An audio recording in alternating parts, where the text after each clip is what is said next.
First of all, for me to live, I gotta kill the part of me that saw, and I needed you more. I hope you know we had everything, and you broke me and left these pieces. Alrighty, guys, how are we doing? And unfortunately, our general draft software is down right now, so we're running something a little bit different. But we are able to see what is going on, and taking a look at the draft here, there were a lot of priority bans coming in from the side of the Phantoms because they are on the red side, but the Vipers have gotten the cream of the crop. They get to ban those comfort picks from the red side away. But Yeah, very and standard we drafts. started off with Lilia and Sejuani, just two junglers taken off the board, and a Mhm. Kog'Maw was just picked up really early, so Viper just want to deny the Lulu from coming through on the same side. Mm-hmm. And I don't really know how I feel about that. I think Kai'Sa without engage support is not the greatest champion. Mhm. Uh, Especially into something like the Kog'Maw, you really want to be playing for dive. And I really like what the Phantoms have done so far. They have a lot of anti-dive with that Zyra alone. So the fact that it's already hard for Kai'Sa to dive without an engage support and having a Zyra to just deny that space, especially since he is just such low range, it's going to feel really good. Yeah, and Zyra's actually not a bad peeler, as she's got a Mm-hmm. root, she's got a great ultimate that Kog'Maw can just sit on top of. A lot of plans to block projectiles, so it's not a Lulu, but it's still something, and I feel like Mm-hmm. that matchup together is a lot better than what Kai'Sa and Lulu can offer. Definitely. Lulu is not the greatest lane champion, but we're seeing a lot of solo lane bans coming in. And the second half, right, it's Mordekaiser, Darius, Yone, and I'm expecting to see just one more because we already see jungle and bot lanes picked for both sides, right? So is it going to be a mid ban or is it going to be a top ban? It's a real question. Yeah, they're really trying to take out a lot of these volatile top laners that could be a counter pick, like Yone, Mordekaiser, and Darius, and even the Zed, honestly, are all just snowbally picks that can get out of hand if they get ahead early. Mm-hmm. And we'll see what the Phantoms want to do. Do they want to give their counter pick towards top side or leave that for their mid laner? We'll find out with just this next little pickup coming up.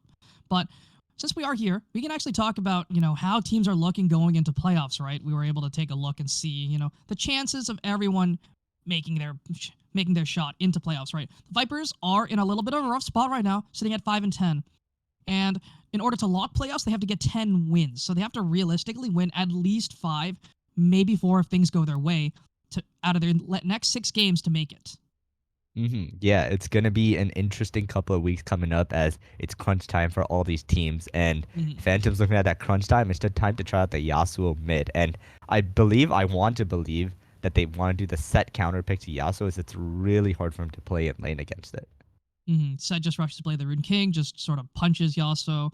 The Dashin doesn't really do all that much because Set can pull him back with the Facebreaker into the wave.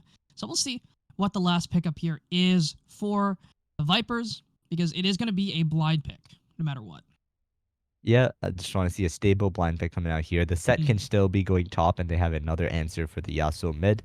And unfortunately, they'll not know whether the Yasuo is going mid or top either. Like, technically, it could go top as well, but it's going to be the Malphite. Both of these characters, hard for Yasuo to face, so kind of putting him in a rough spot here. We'll have to see what comes in this last pick. So either way here, both these matchups feel really, really rough for the Yasuo. So no matter what, he's in a rough position. So we'll see what the Phantoms do. They want to try and probably counter this Malphite, maybe grab an AP top laner. Gwen is still available, right? Really strong into both the set and the Malphite once she does hit those 2 items. Good into Malphite entirety of lane phase, but really good into set once she hits 2. Yeah, and it looks like it's going to be Jarvan coming in. So this could be Jarvan top. This could be Sejuani top as well. It's up to the Mhm. Phantoms to decide where it goes. Definitely. And, oh, never mind. Last pick is Sion coming in from the Phantoms here instead of that Jarvan. Okay, so that's most likely Sion top. Then they've got another scaling tank that's just going to build up that HP as time goes on. It's not really something that Malphite can punish in lane. So just going to Mhm. be a noodle fight in that top lane over there. Mhm. And one thing I do kind of worry for with the Vipers as this game does go later and later, they are such low range and they're playing into such great tools to disengage. They have the Zyra, they have Yasuo to just provide CC, right? Yasuo can hop on to that big knockup from the Zyra. And I mean, Sion is Sion. He can show up to team fights from flanks and also just provides a lot of space by just being a big meatball, too. Yeah, exactly. That range is something that Kog'Maw thrives in, as it's really just like the Malphite ultimate as that one thing that can get onto Kog'Maw. So Mhm. Kog'Maw having flash in these fights makes a world of a difference because there's not really any other way that he can get out of the Malphite ult. Very low threat onto the Kog'Maw, apart from, yes, you said the Malphite ultimate, but we always have to worry about that Lilia bowling ball that can come from almost anywhere on the map, right? That is Hmm. something that he has to worry about as the game does go later and later, because Lilia scales very amazingly, and she did get buffed as well. So she is going to be thriving in these fights against these tankier champs like the Sejuani, like the Jarvan. I think her biggest detriment here is going to actually be the Zyra this game. Yeah, exactly. And speaking of the ADCs themselves, it is pretty hard for Kai'Sa to play if Kog'Maw has his W up and is able to kite because the range advantage, the slows with the E, it's just so hard for Kai'Sa to walk up and actually trade any damage with him. So we'll have to Mhm. see how Kai'Sa fares in this game, how she's going to maybe just try and like hit frontliners or anything like that. But the front to back from the Phantoms just seem so strong here. They do have a lot of damage, right? They have some zone control with the Zyra, who does put out a decent amount of damage if she does go the burn build. Yasuo is known for being able to shred through targets as long as he's able to hit for free. And same with the Kog'Maw too. The Kog'Maw is going to be the real one that they have to watch out for. And if we're talking about the linchpin for the Vipers, it's got to be the set for me. I Hmm. need him to get ahead in lane and be a threat that can just ult someone into the backline, maybe try and get on the Kog'Maw. Because Hmm. blind Yasuos aren't supposed to happen, especially in competitive play. And I want to see them punish that. You know, it's such a very low range character and just can never walk up to trade with the set. They should try and focus that, get push in lane, try and invade the jungle with the Lilia, and try and get ahead in that early game because you got a bit of scaling on the other side. And if it doesn't go punished, then Hawkmothers just going to take over these late game team fights. And this you also should be having a rough go of it in lane. The Malphite. I mean, I talked about this a little while ago, actually. I think last week, not with you, but with the VRD or VRS, sorry, that series. So talked about how Malphite ability max matters a lot into champs like Yasuo, where you want to Emax into Yasuo because what does he need? He needs attack speed to do damage, and you just cripple him and he cannot hit back, and he's going to be in a rough spot. Yeah, Malphite is such an underrated ability. There's no like visuals that comes from the attack speed decrease, but it makes a Mhm. world of a difference against Yasuo, like you said. So Malphite, even though he's usually not something that's oppressive in the early game, it is something for challenging for Yasuo to deal with. And same thing in the top lane, right? Set versus Sion, hard for Sion to do much in the early game. So these solo lane have so much early game prio, and I want to see them try and take advantage of that and give the Sejuani a hard time. Definitely. And this Sejuani should be low clear anyways. Shouldn't be able to farm nearly as fast as Lilia. And realistically, Malphite does have really good wave clear with the Thunderclap and with the E as well. So the set should be able to clear wave a lot faster too. And they just look to invade the Sejuani with Lilia, get wards down, and make sure that they're able to make these roams down towards the bot side, right? They could just leave set on that island, make sure Malphite has prio, just constantly punish that bot lane because even though Yasuo does do a lot of damage, he has to go close range into a Malphite, into a Set, into a Kai'Sa. So he should get shredded. Yeah, exactly. And another advantage of Malphite being mid really comes in this early to mid game. Like Malphite when he gets 6, if Lilia is somehow able to force the flash off the Kog'Maw beforehand, that slug is just dead. Because Malphite can Mhm. go down there, just it doesn't even matter if Kog'Maw's under tower, they should just be able to get the kill. Mhm. And it should be a free kill, even if Zyra is able to try and do something. The Malphite does not have to worry about any of that because, he's the Rock. He's unstoppable and just dash himself forward right into the face of the enemy team and just get rid of that big hyper carry.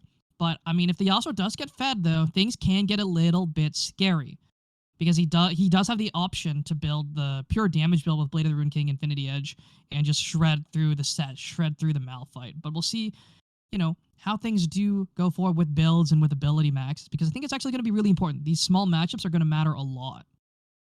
Yeah, exactly. All these matchups are supposed to go one way, and each of these lanes are supposed to win that heavily, right? And if they're not Mhm. able to, then the win condition goes over to the other team. So you are looking for the skill to be shown on these characters, show why they pick these comfort characters instead of the usual meta picks like you see. Like we're used to Mhm. seeing two mages in the mid lane, right? Just scaling up and being good in team fights, but there's a reason they pick these characters, and we're gonna have to see how they take advantage of them. And we'll see who gets the advantage in just a little second as we get ready here for game number 1 of the night. We will be right back.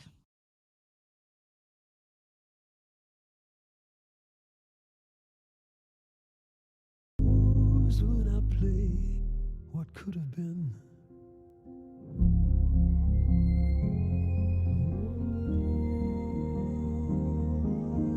What could have been.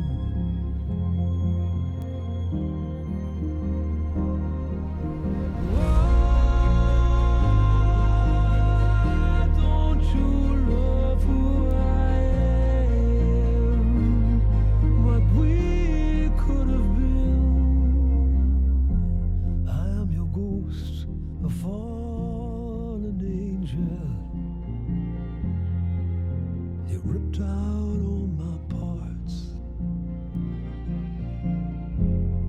I couldn't care what invention you made me, 'cause I was meant to be yours.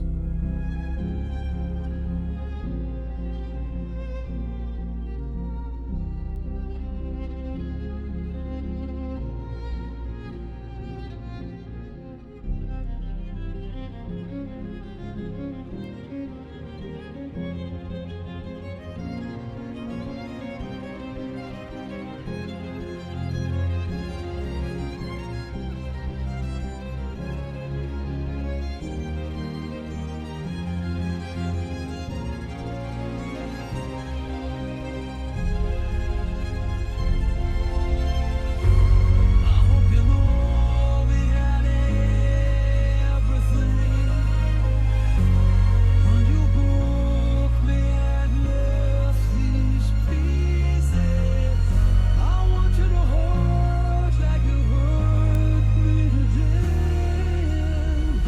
I want you to lose like I lose when I play.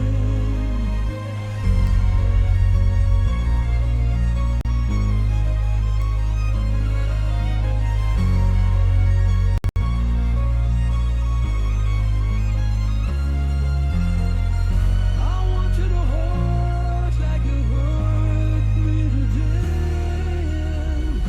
I want you to lose like I lose when I play. What could have been.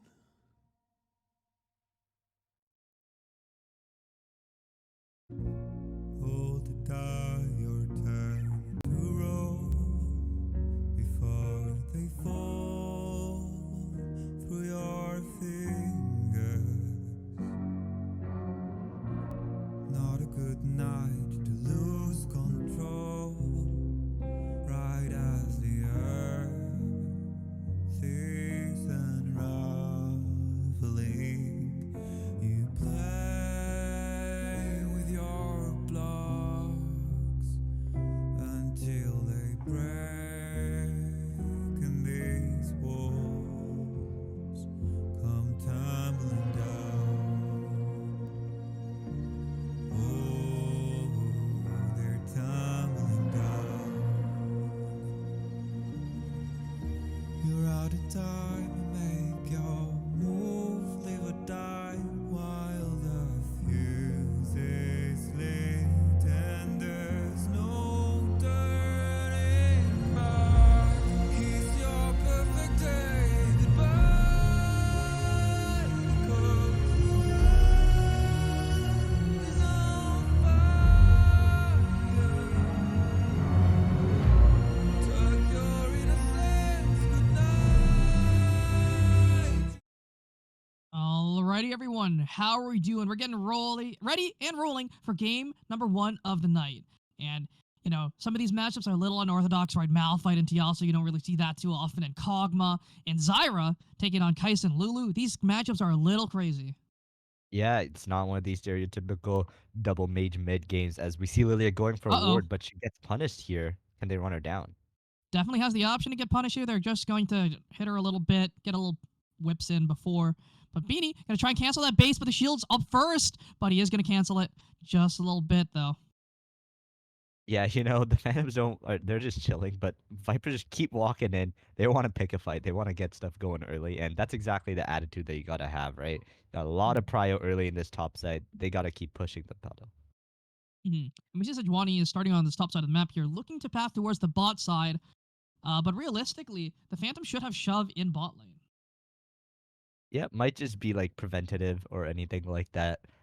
Just gonna be looking to keep this Kog'Maw safe as that's their Oh. main carry for this early game.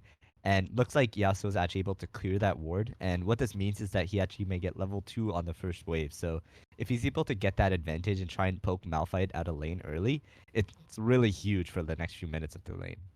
Mm-hmm. And the one thing about Malphite mid though is that it's hard to punish. Is you can't really look for those dives level 3 that you're normally meant to because the lane is so short. He can look to just run away from trades, not get chunked out, and be in a good spot here, right? But we see Beanie starting that W or starting that Q, sorry, instead of the W. So it's gonna be a little rough here because the mana costs are so incredibly high in the early game. Yeah, and with Yasuo especially, keeps building up the wind to act as a barrier for that Malphite poke. We can see Malphite may just run out of mana, but he's got some corrupting potion stacks to maybe try and help with that.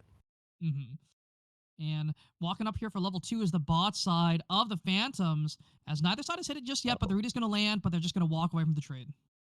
Yeah, I'm surprised they didn't punish more. Zyra lands the root and they have the level 2 advantage, but they are just backing off and playing it safe. I feel like they really should have pushed the pedal there. Mm-hmm. And we just see some aggressive trading here from both solo laners here. Napquan going to get knocked up there by the decimating slam, but overall, it's pretty even. Nothing too crazy going on so far here, but Beanie's very, very low on the mana department so far. Yeah, exactly. He's got a couple stacks left, but he can't just keep spamming those Qs in lane as he's going to run out really quick and Yasuo's going to get that advantage.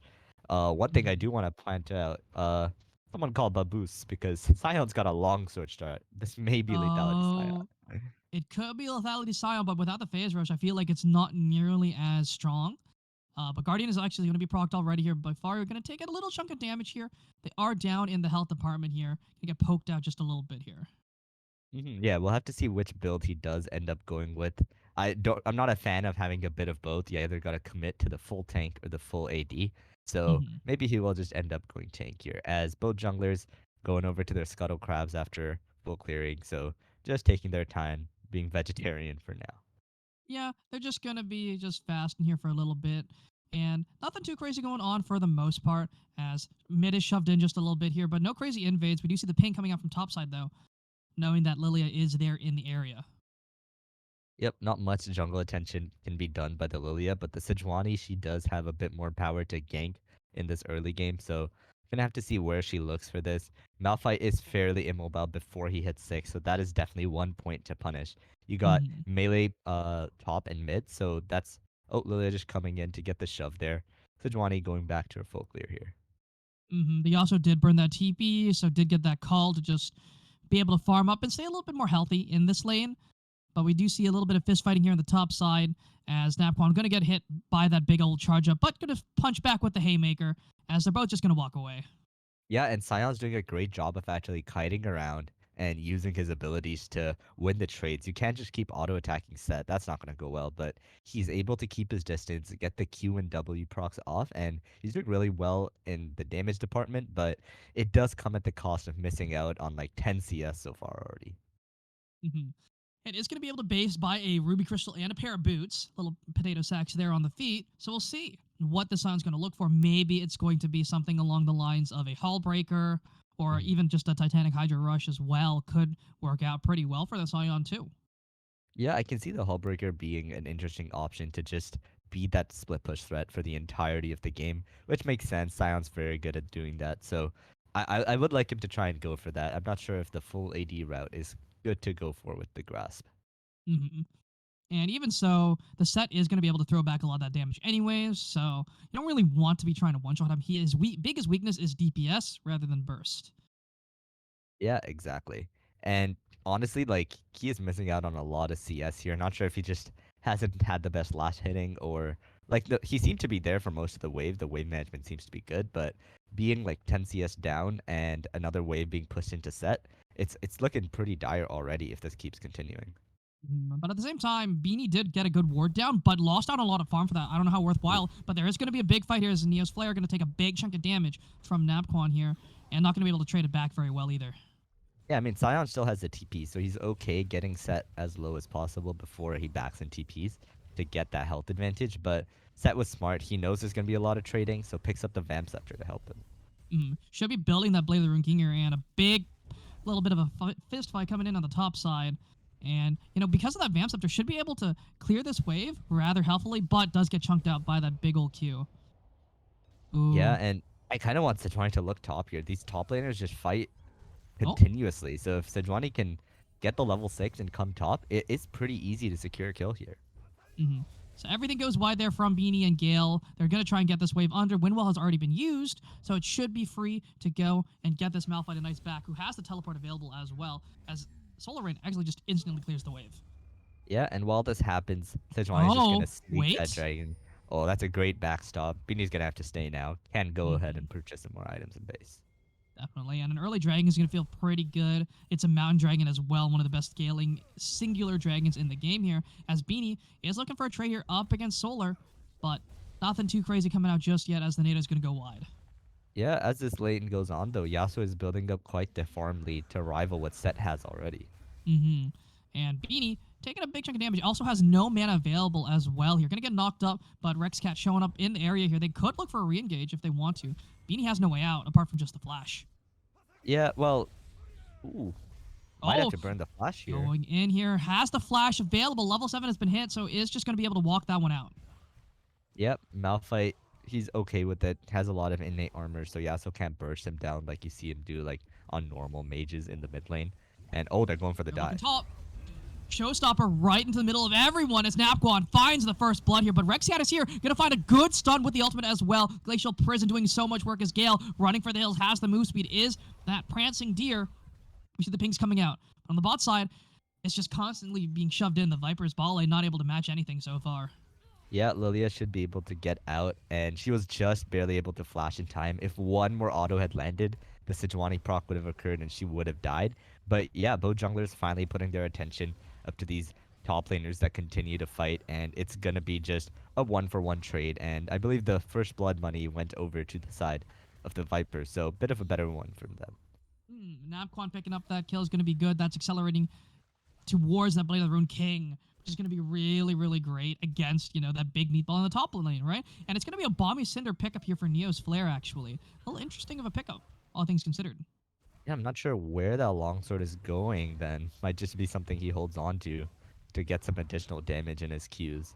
But yeah, Mhm. looks like it's gonna be the tank route, and that makes sense based on how this game is going. We already see the pings going forward. They want to try and engage. The ultimate is going to be flashed out away to safety as Mop is taking a lot of damage here. Has the flash available. But Rexcat showing up in the bot side of the map. The damage is going back. Beanie has no way out. Is going to be able to flash out to safety. The Hugify comes out as well. Byfaru forced to flash away. Nasashi is out of there as well. It is going to be a 0-for-0, but it is going to be Summoners blown heavily for the Vipers. Yeah, we talked about this. Malphite mid means that he can come bot to make the plays happen, but the Kog'Maw flash is still up, and he's able to get out of the Malphite ulti. And after Malphite's used that very powerful ability, he doesn't really have much more left in the tank, so they actually almost just run them down, but they're able to escape with their lives. And Napquan just trading here against Neos as well. But we see they're preparing to just maybe dive the bot lane again. Something along those lines. As they're farming up those Krugs, they're getting more plates. And as bot lane, they may not have any kills, but they are skyrocketing their lead purely through plates and experience. Yeah, Yasuo going aggressive here, looking for the Uh-oh. Lilia, but the Q doesn't hit, so he has to back off. And they don't really have a Malphite ultimate either, but Byfaru's in the area, going to slow down Beanie. But He should be the fine. knockup comes through.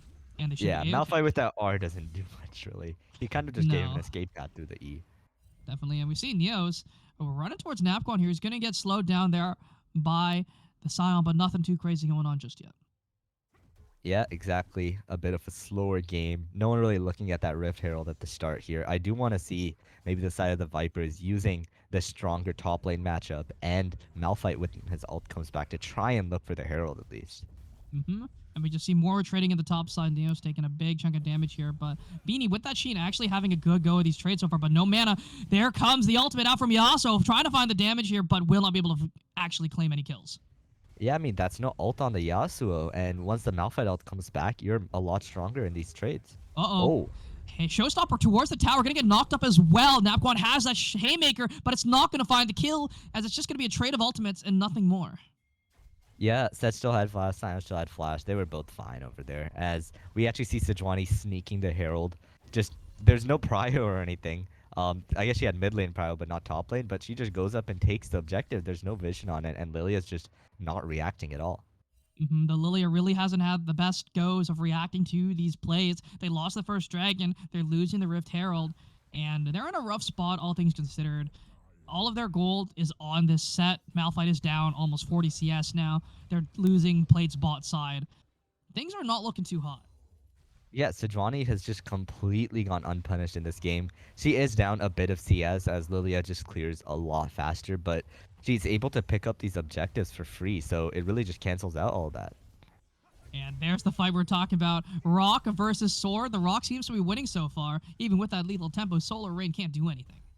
Yeah, his cooldowns are also just longer because Yasuo scales off attack speed, so these trades just get better and better for the Malphite as time goes on. And Beanie decided that QMax second was the play into Yasuo. Interesting. Yeah, I mean, he's consistently been running out of mana because he's spamming those Qs, but the matchup is just so good that it really doesn't end up mattering much. But we see the roam coming in from Rexcat, going to land the ultimate onto Nasashi, and another knockup as well, as Nasashi should just go down. One more, anything will do it, as the living artillery comes through from the backside. Will find that kill. As we see, the Yeah. Avengers have shown up, bot side, but they can't find anything. Yeah, it's too little, too late though, as they actually moved down, which means Yasuo's able to get some plates as well. He's gotten 3.5 plates already. The Herald's just enough to break down the entire mid tower already, but they're gonna use a bot. And accelerating this Kog'Maw is probably the play, because having Kog'Maw with gold is definitely never a bad thing. Your dragon is up, but it's only a Chemtech, so no one really wants to commit for it too heavily, as Beanie's rotating towards this bot side.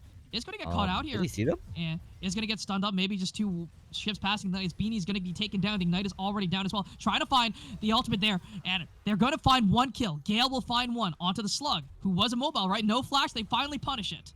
But Beanie gets taken out by the passive as Gale is Oh trying to my run for the God. hills. The Lilting Lullaby is not available anymore. Ultimates are almost out as Sasashi trying to find the fight as Solar Rain will find a knockup, maybe find a kill onto Gale as Solar just dashing forward, sliding and gliding, being that samurai as the knockup finds a stun as well as Sasashi should go down, able to flash over the wall. The Dyer's flash is made as they're able to run away with a big victory. Yeah, big teamfight victory there, as even though the Kog'Maw ends up going down, they're able to pick up the scraps. The passive is forgotten.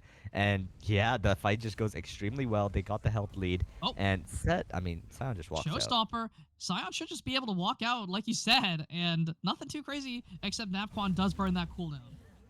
Yeah, that's the power of the Sion, just so good at weak side. He's crazy tanky, he can farm from far away, and even if you kill him, he'll just get the minions anyway. So just such an amazing weak side that can just chill up here, go down a bit in CS, but if his team is winning that hard, that's completely okay. Beanie is now down 2 levels. A little bit of a rough spot for the Malphite now, you know. Is relying on those levels to actually get that armor scaling up faster, right? So is it a little bit of a precarious situation? Hasn't even finished the first item just yet either. Yeah, and it's because he's been looking bot to try and get on the Kog'Maw multiple times, but the roam timings haven't been good. He hasn't been fully pushing out his lane, and Yasuo just keeps getting plates every time he roams. So this Yasuo is in a really good spot so far, especially when he finishes up that second item. It's just a massive spike for him. Oh, the root does land here as That's the the Blade of flash. Everything doing so much damage. Beanie is forced to flash out. Living Artillery is barely not going to find the kill, but oh my goodness, just a minion auto from downtown will find it though. Yeah, the sniper minion in the mid lane taking out the big rock, and they've got the mid lane prio. This should be the turret going over. They have no way to answer this one. Their wave clear just isn't there as the tower's going to go down nice and quickly. Next dragon up here in 3 minutes, or just over 3 minutes so far. But Yasuo just catching that wave on the top side, going to be more than happy to do so.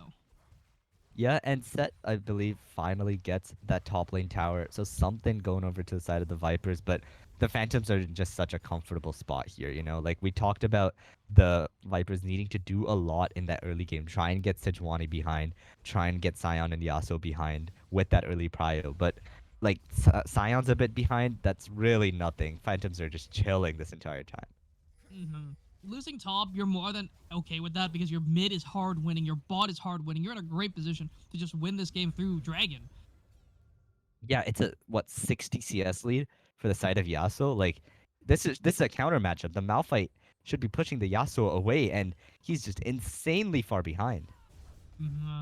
And it's a little bit to do with just lane mechanics as well as just, roaming for those roams towards the bot side and not really getting anything off of it, right?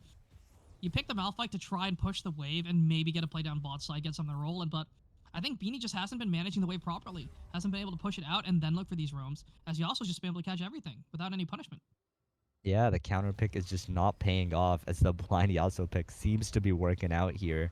And you got two Blade of the Rune Kings against these two tanks that are coming out on the side of the Vipers, and they're just going to be shredding them in these team fights. They got so much peel, a big front line with the Sejuani and the Scion. It's going to be a big throw for them to lose this game.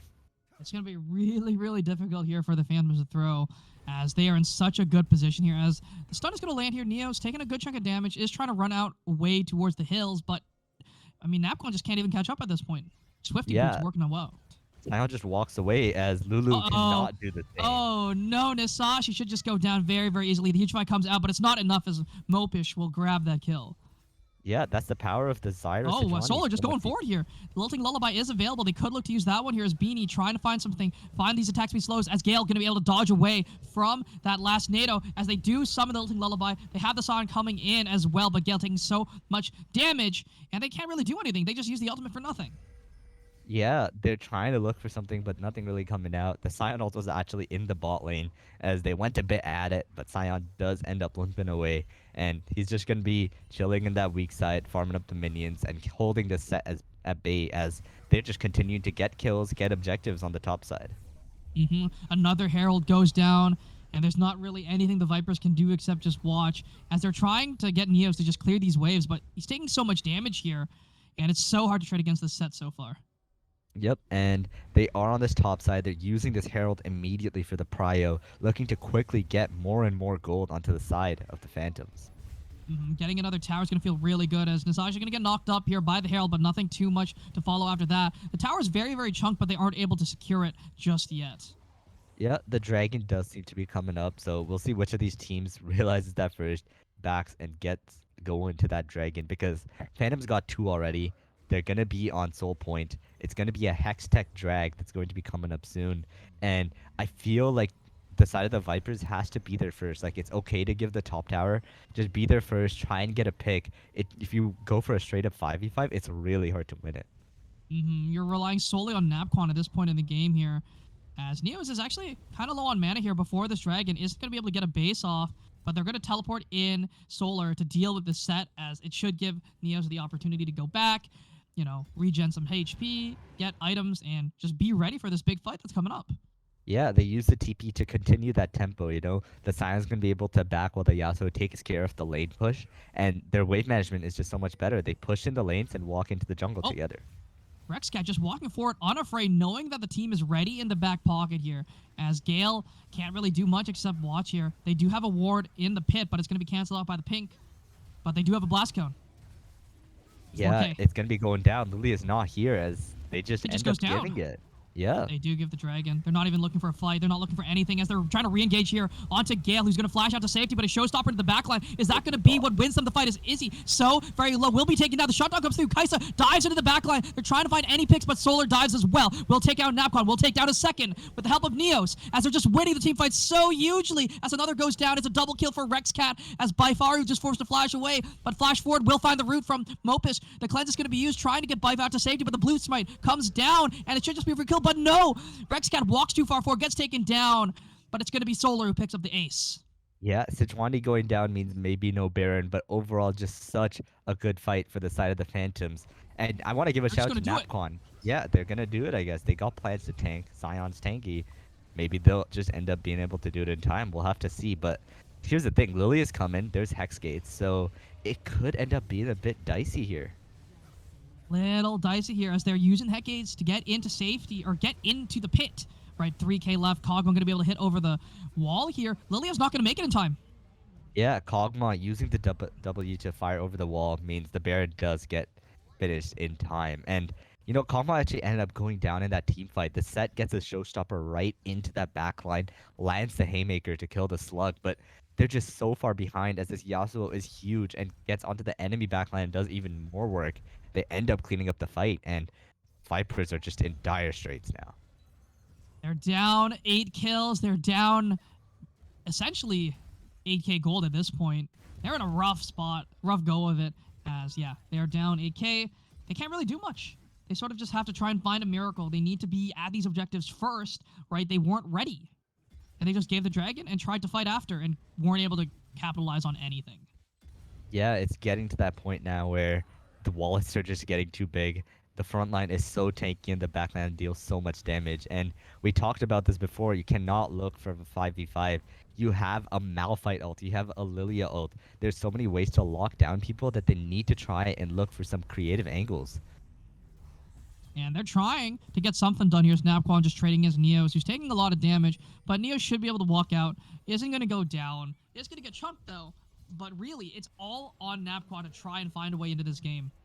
Yeah, but he keeps being matched up against the Scion too, who's okay getting behind. Like, while he's trading there, he's not able to get to the turret. Yasuo gets the top turret for free. And Malphite, these trades ain't looking that good anymore. He's way too behind. No, the Kraken Slayer doing a lot of work here as Beanie getting chunked out to half HP, barely taking a chunk out of Solar's health bar. Yeah, exactly. Yasuo is really scary with the Kraken and the Bork just perfect for melting tanks specifically. So Malphite, his time is up. He needed to do more in the laning phase, and now it's just way too late. Sashi forced to use that Shirley's Reverie, but under the tower goes Solar Rain trying to take out Beanie. The knockup comes out, but is it going to be enough? The stopwatch going to deactivate the tower for just a little bit here as Beanie running towards the rocks Oh of the my map, but it could just be a kill. But no, Solar Rain finds Hellfire from above, taking down the big rock, the big mountain, falling towards the top side. I mean, it seems so illegal that a Yasuo should be able to dive a Malphite under tower and killing. Like, that's a Malphite with ulti too, but he's confident in his abilities. He's got the stopwatch, and he pulls off the play perfectly and just barely lives. This Malphite, it's a dead rock. This rock is looking more like a pebble, as pebbles do nothing against the blade of Yasuo so far this game. Yeah, and look at them continuing to push this tempo. They pull out the TP, get Yasuo back there, and continue to get that tower. They're just not letting up on the Vipers here. They're unrelenting. The ultimate does land, but they're trying to take out Gale here. Nasashi has no way out of this one here. Mordseeker very, very low as well, but they aren't able to capitalize, but they do burn some time, and they get the top tier too. Yeah, and while that's happening, Sion's been pushing. He gets the bottom inner turret, and he's already getting to work on this bottom inner. The side of the Vipers are coming for him. We'll see if he's able to get an ult out. He's trying to He ult out does. Life, not able to get in the way of that ultimate, so Neo's just able to walk out to safety. Yeah, and that's the power of the Scion. You can see why it's been picked here.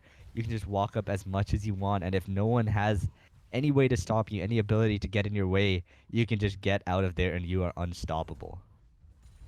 Exactly, and so far, the only one able to stop him is a set, but, I mean, that's not going to be the same story for a little while, because Neos is burning these, or buying these items, should just be a Frozen Heart next, and that should just nullify everything the set has going for him.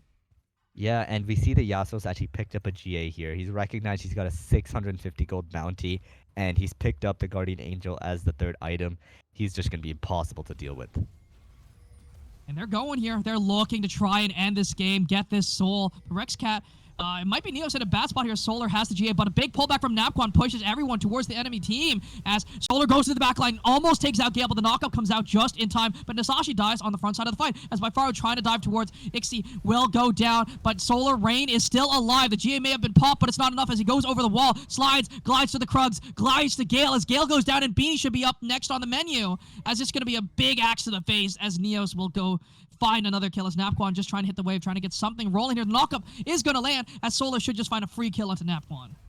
Yeah, and the snakes just get stomped as the Phantoms eliminate the entirety of the enemy team and are picking up the Hextech Soul as a reward. And things are looking rough for the Vipers playoffs road at this point. Losing this game means they have to win every single game after this one to have a solid chance at making it. Yeah, exactly. And these aren't even like Phantoms, they're playing really well, keep in mind, but there's a lot of other teams which are even above them in the standings. If the Vipers wanted to make playoffs, this was a game that they kind of needed to win. So there's no more mistakes that are allowed if they do end up losing this, as it's looking very grim. They at least got the Yasuo GA. They're going to have to try and look for a pick on him, as he is still a squishy character, right? We want to see, like, Malphite maybe try and ult him, have some people come with you. You got to try and make some plays. You can't just continue playing the game like you normally do. Exactly right. No shield bow on this Yasuo means he does go down relatively quickly, but he's able to get these dives off, able to just, be untouchable in these fights. One health bar was popped, but he still had that GA last time. Doesn't have that anymore. They do have the Malphite ultimate up, but Rexcat does not care as they're just Oh, looking forward as in goes Neos, trying to find something, but they do find the route there onto Napcon, who's going to get stunned up by the Glacial Prison. The Haymaker doing a lot of damage, but into the backline goes Solar, as it should just be able to find the set as he goes down, and Neos just zoning away 3 members of the Vipers on his own. yeah, they've got all the vision in the top jungle. They get a pick on the top laner, and this has got to be the Baron going over. Something they can use to try and crack the Viper's base in the next few minutes. And getting this Baron should just spell the end of the game. The Phantoms really can't do anything. They're already down a soul. Or sorry, the Vipers can't really do anything. They're down soul. They're going to be down Baron as they're very low as a beautiful lilting lullaby onto 2. They're trying to find some kills, but it doesn't matter. Solar Rain will find a kill. Finds 2 more. Looking for a triple, maybe even a penta. But no, it doesn't matter as the ace is going to come through. Ixie going to grab that one, and that should just be the game. Yeah, you've heard of the 0-10 Yasuos, but Solar Rain, he's the 10-0 Yasuo, the Yasuo that you face on the enemy team as he's popping off in these fights, carrying the Phantoms to victory, winning out on the counter matchup, and he's got 259 CS. He's flame horizoning. Oh my the goodness, Malphite basically. Napquan. Oh, he's just dead. Oh my, it's not even Like close. in Napquan's Cosmo. just getting shredded. Ixie has the rage, the flash forward. Ixie will grab the kill. Not even fall for it either. Yeah, the Phantoms are cleaning house here. We got the Bow special here doing damage to the turrets, and it's gonna end up going down. One last hope on the side of forward. Vipers that can go in. They're hitting the tower. Byfar, who dives to the backline, will find one. Cannot find a second, though, as he goes down as well. Huge Fight comes out onto Gale, but they're trying to find something. Nasashi just can't even find the kill. It's not enough, as they're going to find Beanie as well. It's a triple kill for the Slug, and it's going to be the game. The Vipers fall. The Phantoms slide on by as they pick up another win. Yeah, Phantoms come in huge here as they play the game really well. They're able to get ahead in the early game, just easily take all these objectives from under the Vipers' noses as nothing was really contested, and they just take over the game. In 28 minutes, they secure the win against the Vipers. Sub 30-minute game with a majority scaling composition, right? They have a Kog'Maw. They had a Kog'Maw. They have a Scion. All of their champs take time to scale, apart from maybe Yasuo, who has some early dueling potential. But it didn't really matter as they were able to find these leads with the help of just good roams and just good objective timers, right? Rexcat might have been an unsung hero here. We're just able to find just good opportunities to take down these objectives, right? An early Dragon, an early Rift Herald. Every little step counted. Yeah, everyone playing their roles right, you know? The Kog'Maw Zyra scaling up well, being a real threat in that late game while pushing the lane constantly. He got Yasuo winning the counter matchup, Sion playing weak side perfectly. He got so much turret damage, even while being against such a fed set. And yeah, as you said, Rexcat finding all these opportunities, bringing that passive income up, making the ganks happen as well. He's got 17 assists, and Phantom's just looking great heading into week 6 here so far. Heading into week 6, they're looking good, but all things considered, it's not over yet. They still have to win a few more games to guarantee themselves playoffs. Yeah, exactly. It's an uphill climb still, but Phantom's looking in good shape. And Vipers, they got one last chance, you know. No more losses from here on out. You got to win every game that's coming up, and even then, we're not sure if they'll make it. But yeah, that's going to be it here as the draft doesn't really work out for the side of Vipers. You Kaisa, Lulu, Malphite, not the most meta picks, and their value could not be brought out as the Vipers take the loss against the Phantoms. And with that, we'll be right back as we get things rolling here for game number 2 of the night. You don't want to miss it, as this one is also going to be a spicy one. We will be right back.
Alrighty, everyone. Welcome back to a little bit of a caster desk before moving on to game number 2 of the night. But taking a look at things, right? It's a little crazy, a little spicy. The Grizzlies won their last game, but so did the Nocturnals. So the Grizzlies are one game away from locking themselves into playoffs. And I mean, at the same time, the Nocturnals, they have to win 2, but they won their last one. It's better than having to win 3. So, I mean, this is getting it's a really tight race at this point, right? There's only 3 more games after this week is over and 2 more games for tonight. So 5 in total. Yeah, the Grizzlies and the Nocturnals are just neck and neck right now, both coming off a win, looking to beat the other team and secure their dominance. Because honestly, there's a good chance they face again in playoffs. So it's good to see how these teams face off each other and see what strats they end up using and end up countering in the next game. So these games really do end up mattering, not only for their season standings, as they are most likely going to make playoffs, but also for their future matchup. Mm-hmm. And we're going to be rolling very, very shortly here for draft. But all things considered, right, this playoffs race is very, very crazy. It's going to be a little bit of an uphill battle for both sides because both these teams are going to be fighting for what's basically almost their lives at this point, right?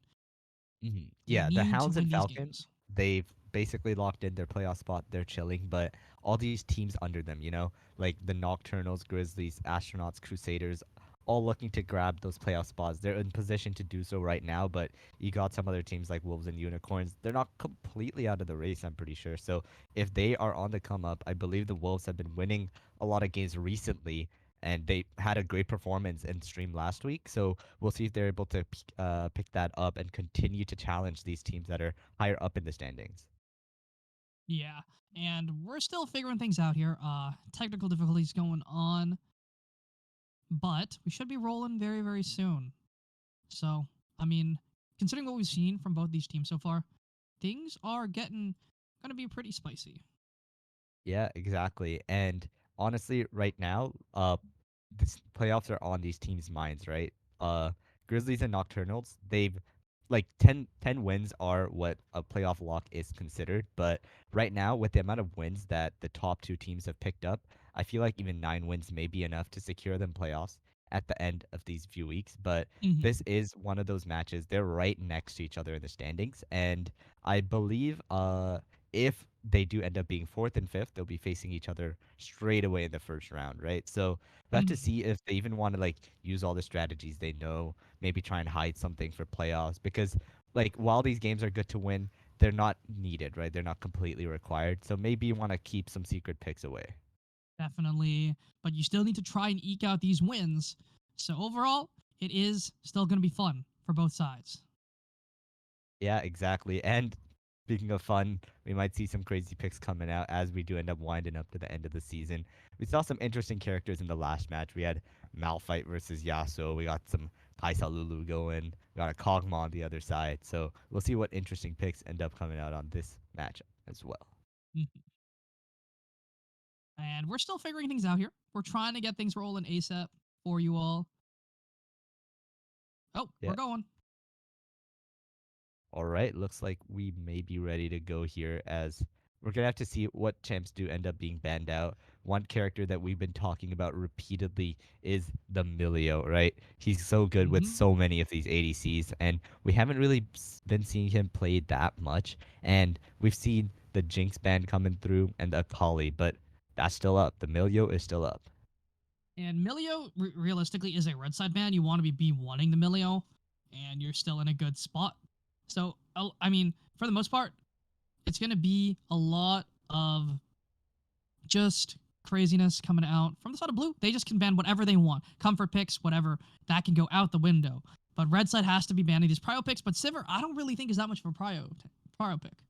Yeah, a lot of meta characters still left up as Akali and Sivir. And Jarvan, that's an S tier jungler in these lower leagues. So good to see that being taken off. But like we said, the Milio is still left up. A lot of the meta ADCs, the junglers are also still left up. So we'll see what the Grizzlies end up picking. Hmm. And they're going to grab themselves a pretty solid jungler. But that does leave the Milio up and available here for the side of, you know, they're going to grab a Silas, though. And a Maokai ultimate is going to be pretty nice to grab for themselves. Yeah, the The Maokai first Nocturnals. pick It's a really good flexible pick coming out from the side of the Grizzlies because it's a really nice stable jungler that has insane gank potential, really good vision with the saplings in the late game, and insane engage that's really hard to dodge out on. But Silas, take that engage and use it as your own. A really early Silas pick coming. We'll see how it gets countered by the Grizzlies because Silas should not usually be picked that early. You usually pick Silas when there's like 3 good ultimates on the table. 1 good ultimate, I don't really think is enough to justify a Silas pickup. So we'll see what adaptations they're going to make because I mean Silas can still be played in the jungler or in the jungle role, but I do think he's a lot better as a mid laner and as a counter to certain champs. But the Zac, they're not picking Milio, guys. What's happening? Yeah, it looks like they just wanted to counter that jungle, play for the counter picks on the red side, and Zac is another great engage counter against the Maokai. He has that gank potential like him, but also farms just a bit faster as well as we're looking to see the early game prio with the Pantheon coming out for the side of the Grizzlies. Mm-hmm. The Pantheon is really, really strong in the current meta, right? Great ability to just one-shot anything. Scales well, too. Especially if you go the Eclipse Block Cleaver build, you have a lot of armor penetration, so it's really, really difficult for these tanks to actually play out the game as it does go later and later, right? But, I mean, I still want to see a Milio pick right here. If not, we'll if you don't see. want to pick the Milio, you grab Blitz. That's it. Yeah, and we'll see what ends up coming out. The Pantheon looks to be going mid against the Silas. Because it's a melee matchup, he's not going to be poked out as usual. But, oh, the Veigar, a really good flex pick that can go mid or ADC here. Mm-hmm. Veigar ADC did sort of get nerfed because Veigar is now reliant on levels to actually get those huge AP ratios that you've seen from beforehand. So it's not as flexible as it used to be. But, I mean, it's still a strong pick. It still scales so incredibly well. And in order for Veigar's ultimate to do a lot of damage, you really need to have a lot of AP, which even though you pick the Silas, you're not going to have as much AP as a Veigar. But it's going to be a Zed actually locked in here for the side of the Nocturnals. Yeah, it's crazy. Like, That's is going Ezreal. where? Oh, okay, never mind. It is the Ezreal. Some technical difficulties, but out of all the ADCs left up, they do end up going for Ezreal, which doesn't bring the most damage to the table, is more of a weak side kind of ADC. And we'll see what the Grizzlies end up picking against that, because Ezreal's a very interesting pick, not something that you want to pick over a lot of the other ADCs that are prevalent in the meta right now. Mm-hmm. And, And I mean, it works out. It does do a lot of damage. It scales very well here, but it's a no ban. There's going to be a Nautilus ban, actually, coming in from the Nocturnals instead of a no ban. yep, Nautilus on the side of Nocturnals trying to get that engage away, but even that doesn't make the most sense as you have an ADC that can deal with engage really well. Maybe they are just scared looking at the Pantheon, looking at the Maokai, just being scared against that dive and picking up the Ezreal as opposed to what we saw last game, like a Kog'Maw, right? So a bit on the safer side, but that does mean do they have the damage coming through? And with Silas and Zed, they do have a decent amount of damage already. It's Ezreal, not Zed. Oh, sorry, it is Ezreal, not Zed. But yeah, the Silas, good damage in the mid lane. Looking to see what comes in the top lane to round out that comp. Ornn. And okay, that ban is Ornn gonna be ban. Ornn. Yep. Okay. So yeah, they're having a bit of struggle with getting the actual bans across, but dealing with the new site, pro draft isn't the best. It happens. It's not draftable. It's not drafting GG, which I do think is what we're gonna move to next game at the very least. But yeah, we'll find out how things go in the next little second with this final ban coming forward. Yep, that's Never gonna mind, it be was a the no man. Mordekaiser. It's a Mord. Okay, this is annoying. Yeah, so let's round it off again. We got Set and Mord as the bans, some top laners being banned out by the Grizzlies, and you got Jarvan. Oh, sorry, not Jarvan. It was the Nautilus and the Ornn. Ornn on the side of red, and they're gonna be looking to pick up maybe their mid laner, or sorry, they picked up. Don't worry, that's a mastery. Is this another technical difficulty? Is that we're looking here? That's Morgana. All right, that's gonna be a Morgana. They have picked up an Ezreal Morgana lane. That for sounds like it this. does things in lane. Yeah, that's gonna be an interesting pairing coming up, rivaling the Kaisa Lulu that we saw in game one. But on the other hand, it's the Janna picked up, and it's a really good counter to the Zac, as you can stop his engage with your tornado, with your ulti, and just nullify a lot of his presence. Yeah, and I mean the Zac is, like you said, it's gonna struggle a lot here. It's gonna be a Poppy as well. What is going on? So I guess that's Veigar ADC. He's the only one on the team that looks like he can go ADC, which means Pantheon mid, Poppy top, Maokai jungle, and Janna support, which should be what the Grizzlies should be going for. Janna Poppy basically saying, Zac, you don't get to play the game. No Have fun, engaging for buddy. you. Yep. And Exactly. No. the Darius hovered. I like that if ends up being locked in a presence in this top lane. If you got something like the Ezreal in the bot lane, you gotta have some damage on the other side. So the solo lanes being Sylas and Darius gives them a lot of damage threats in this game. Mm-hmm. And one thing that I'm still going to be hypercritical of for all these teams is there's not a single Milio banner lock. Yeah, the teams just keep forgetting about this new character. He is really overwhelming in the current meta, but they just haven't figured it out yet. And it might come down to these small margins, some characters they end up picking, and how they'll look for these playoff spots that are coming up. Mm-hmm. And I mean, it's very, very close race for both these sides, but the only way we'll be able to figure out how things are going to go is on the Rift and see how these matches play out. Right? Yeah, we got a really interesting set of teams here. You got it's not a Master Yi, it's a Morgana and Mm-hmm. Ezreal, not the Zed either. So Yep. may look like an interesting draft, but not just as much on the side of Red. And it's gonna be like it's not the most conventional set of picks here. You don't have an ADC on the side of the Grizzlies, and on the other side, it's just an Ezreal as well. So it's not these normal games where there's this big ADC damage threat. It's gonna be a lot more about these solo lanes and how they interact with each other in the early game, who can snowball more than the other. Exactly. Snowball potential is going to be really insane from the Grizzlies, right? They have a Pantheon, and they also do have hyper tanks that scale so well as the game does go later and later. But I really want to have eyes on this Pantheon.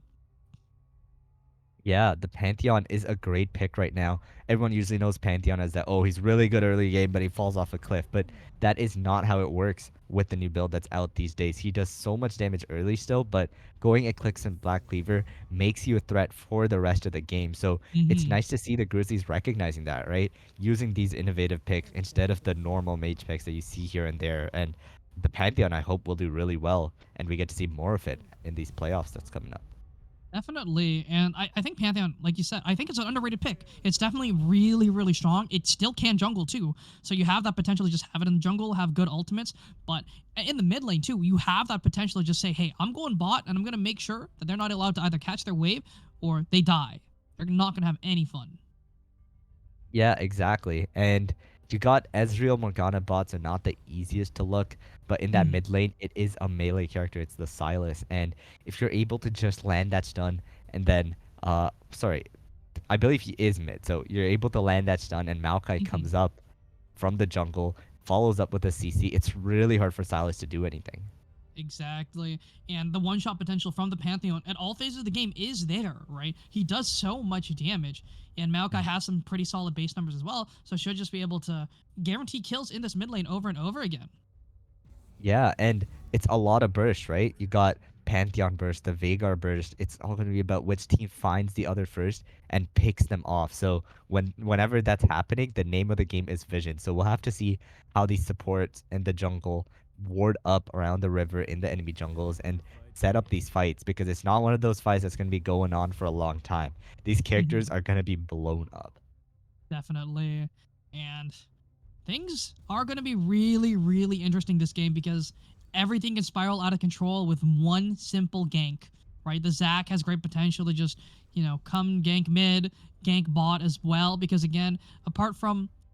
Actually, it's really hard to gank bot because it's Veigar Janna. But mid is only mobile towards enemy champs, right? Going away from enemy champs, he does not move nearly that fast unless he's willing to use the empowered E. Yeah, both the junglers have a lot of gank ability in these solo lanes. The Poppy and the Pantheon can help Maokai a lot, and the Hmm. Zac can be helped by the Sylas and the Darius. So I want to see a lot of action from these junglers. I do not want to see them farming it out. They need to be proactive and get their solo lanes ahead, because when you don't have these hyper carry DPS threats from the bot lane, these solo lanes can do a lot more work in these team fights. Definitely. And we'll see how everything plays out here in the next little bit as we prepare for game number 2 of the night. We'll be right back, everyone. You don't want to miss it.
Alrighty, everyone. How are we doing? We're getting things rolling here for game number 2 of the night, as it's looking like a standard 5-point from both sides here. Nothing too out of the ordinary from what we've seen in game number 1.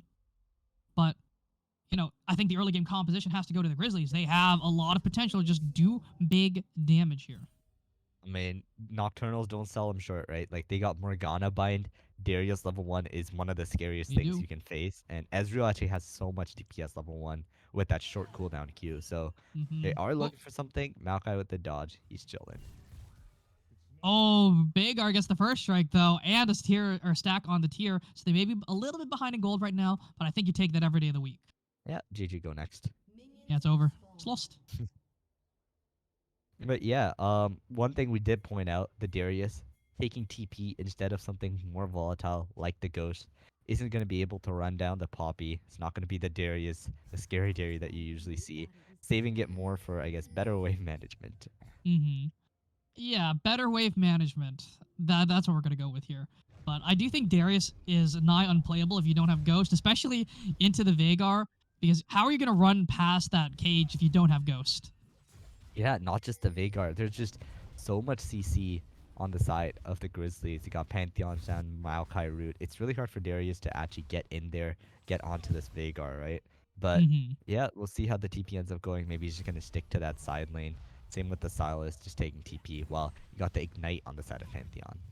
And Pantheon doesn't really need the TP, right? Has that ultimate.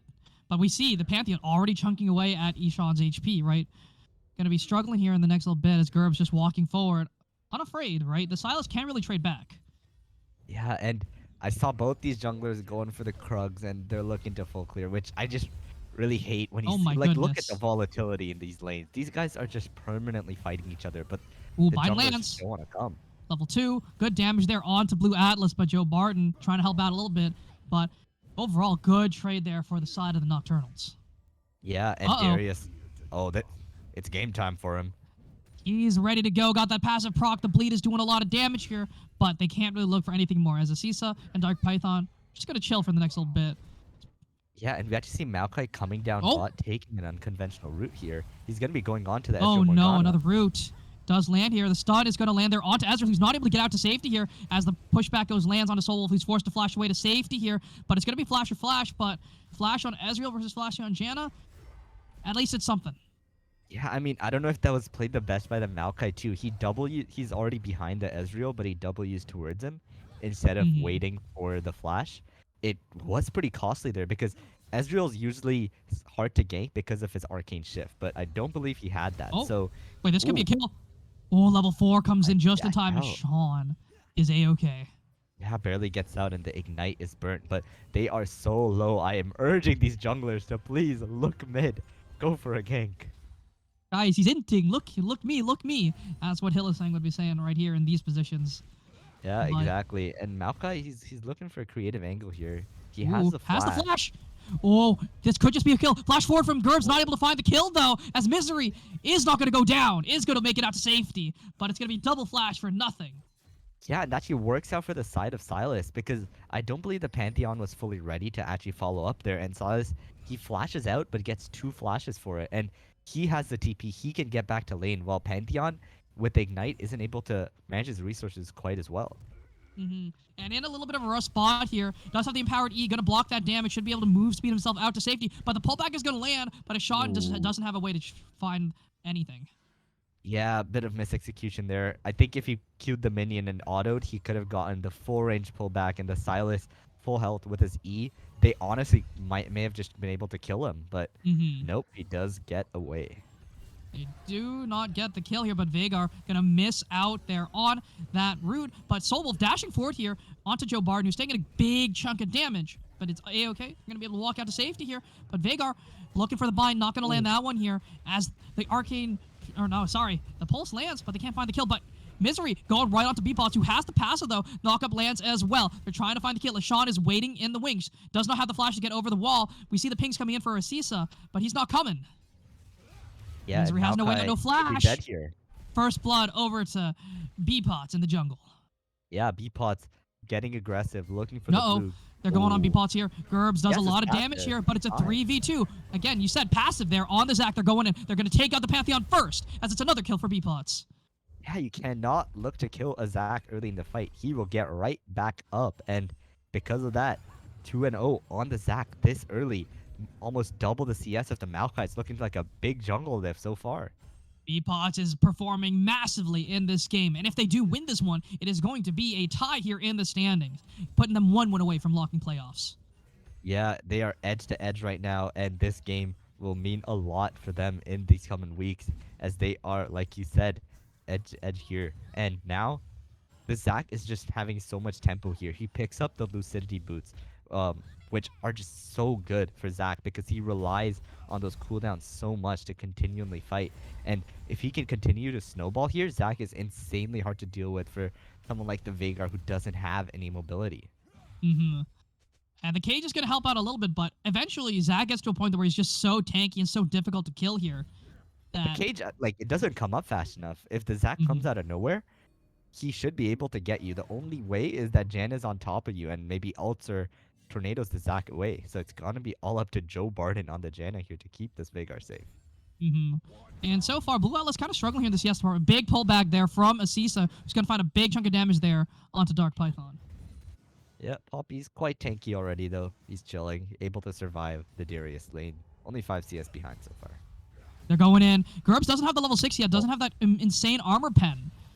But they aren't going to find anything. Sean goes forward here. Oh, but the tower shot going to do a big chunk of damage. Yeah, just continuously fighting back and forth here. The mid matchup is just so volatile, and so far Silas is winning so hard, 48 to 29 Oh, CS. they're going in. Gerb has to try and find the kill fast and furious, but he cannot do so as Veigar or Feed will grab the kill with the pool. Yeah, and the roams by the supports. Morgana is gonna be there, and Silas barely ends up living. The ignite is just not enough. Root does land. It's just going to be damage, though, as Joe Barton should be able to walk out to safety. Going to land that NATO, but nothing to follow. Yeah, both these supports for the Glacial. We got the Winter Rift coming out, basically. But Poppy going to be able to get out, but the Dragon cannot leave, as it's going to be end up taken by the side of Nocturnals. And the level 1 Janna Tornado is not able to steal that one away a little bit too early, as it should just be a big objective over to the Nocturnals, making their lane phases a little bit easier here. Yeah, and it's going to keep coming down to these junglers. The Maokai stealing away the red from the Zac. Oh, in exchange pullback. for Dragon. Ooh, Poppy's Apprehend quite lands. far up in the lane. Imagine if Asisa, Darius a had flash those. forward from Asisa. Can he find the kill? Not going to be able to. Gets knocked back there by that Poppy ultimate. The Keeper's Verdict will keep him out. Yeah, a bit of anti-synergy actually, because Pantheon ults in right as Darius gets taken out, and you wonder maybe that could have been turned, but Pantheon ult used for nothing here, as he's looking to get back, but Silas is in the way. They're fighting a little bit here. Gerb's doing a big chunk of damage, but Sean is doing a little bit more. Conqueror has been proc. There comes Nature's Grass doing a little bit of work here, but they cannot convert on anything from either side. Yeah, Maokai also getting caught by the Nature's Grab, not getting behind the Pantheon. Oh, Silas over the wall. again. Gerb's taking a lot of damage here. Sean forces the flash away. And here comes B-Pots looking to try and take out this big old tree, try and chop him down to size, but will not be able to do so as Joe Barton arrives just in time. Yeah, both flashes burnt there, which is just so much prio. The Zac still has Oh, his no. Veigar. Oh, Big boy. damage there. The root did land here. Flash forward, but Soul Wolf will find the kill. Does not go down as the minion falls too quick. And he makes it out to safety. And Joe Barton may be in trouble here. Oh, gonna miss my away from the elastic or the stretching strikes here. As Joe Barton's run away. Should be able to make it out. Yeah, hate to see it. The skill shot missed, and Janna will get out. And this red buff might be a bit risky to take this. The Veigar's TPing in. This might be a fight. Oh, they're looking to fight here as B-Pots is going to get exhausted here, but has the ultimate popping off here. Doing so much damage as B-Pots is on a killing spree on the blob. Yeah, and B-Pots is just so ahead. The damage that comes out from the Zac is really scary. He's actually pretty good at dueling. His W comes up so quickly with the Boots of Lucidity, and he is taking over this game. B-Pots is everywhere, and another Apprehend lands there onto Dark Python. Is going to use that move speed to get out to safety, and Asisa can't really do much just yet. Yeah, and I want to see them go towards this Rift Herald, continue to accelerate that game, because this Zac is just unstoppable right now. And they've got a Darius in the top lane. They got nothing to be scared of. Poppy is down to basically 20 CS here. And look at the mid lane matchup, right? Gerb should be winning this one, but he's down 30 farm. in 10 minutes. Yeah, and it's just looking rough here for the side of the Grizzlies. The Nocturnals are in a pretty good spot so far, but the game can change at any moment. The pick potential on the side of the Grizzlies is so good. They just need to make some plays happen. Oh, the pullback lands there onto Dark Python, who's trying to get out to safety here. But Asisa taking a big chunk of damage, is going to heal up there. But Beepots is in the area, going to zone away that Misery. But Dark Python is just going to find a solo kill as Asisa gets the kill onto that Poppy up in the top side. Yeah, Poppy with a bit of disrespect walking up there, and Darius pulls up the stacks on him, dunks him down, and gets the kill. He's 30 CS up as the whole wave is going to be lost here. Darius gets a plate, and Maokai doesn't really catch the wave. He's just going to do his own jungle here. And yeah, it's getting worse and worse by the minute for Grizzlies. He's- What did Stopwatch I just totally witness? did not get used there. Yeah, that didn't get used. That is unfortunate. From Vagar or Feed. But things are looking on the up and up here for the Nocturnals. They're in a really strong position right now. They're up 1 dragon, and they're fed on their jungle, and jungle is a very important role currently. But Ishan fighting here against Misery as Gerbs is in the area. Gonna find that knockback. Ishan trying to get out to safety, but the shield vault does land as the Nature's Grass is there as well. Can they take out the Jack. Silas? They cannot do so. Back in. The re-engage is gonna be followed as Misery goes down first. Gerbs trying to find something, anything. A spear. The spear shot is not gonna land as Beepos goes on a rampage. It's a disaster for the side of the Grizzlies as B-Pots gets there in time. He gets the counter gank, and it's a double kill. Both the jungle and mid going down. They tried to make a play, but they didn't quite have the damage to one-shot the Silas, and Zac bit back. The Blob is on the hunt for blood today, as Ishan is also having a great game, a great go of it as well right now. 1-0-5, helping out P-Bots so much in this game, right? 8 kills. B-Bots has 6 of that kill participation. Yeah, they're more than 5 CS ahead, and, 5. Oh boy. A lot of damage no. here, but, you know, Poppy, it's going to keep chunking down here and there, and she's got to be careful, you know. Oh, Ooh. double cage, but it's not enough. Yeah, and what I was saying before, there's just all 5 of them are just CSing so well. They've got CS leads everywhere, and it's leading to more than a 5k gold lead. And there's so many objectives on the map, which I really want to see them going towards because these team fights are just looking so good for them. Mm-hmm. And it's Infernal Dragon on the Rift that has just spawned up here. Yep, Infernal Drag is up, the Herald is up, and it looks to be the dragon that they focus on. They got vision everywhere in the enemy jungle, just outlining this dragon pit, and because of that, it's just impossible for the side of Grizzlies to step up. They're going to grab that one up nice and easy. Their second dragon of the game. And there's nothing that the Grizzly can do. They could try and trade the Rift Herald. They're moving towards this top side of the map. Maybe they can do so, but Asisa is so strong. Shouldn't really have to worry all that much here. And could look They're to way too contest it. late. Yeah, they can't even start it. Now they look to get the scuttle instead, and the whole team walking Oh, up, they're cutting them off. collapsing. Asisa forced to flash out. Will get knocked back there, and they're finding the CC chain. Should be able to take out Asisa nice and easy as the shutdown goes over to Misery. Yeah, they get the shutdown, but the entire Nocturnals team is coming for the hunt. Oh, and Pantheon Gerbs. flashing out. And the super plant will get Gerbs out to safety, as it is going to be a Chemtech Rift that has spawned up here.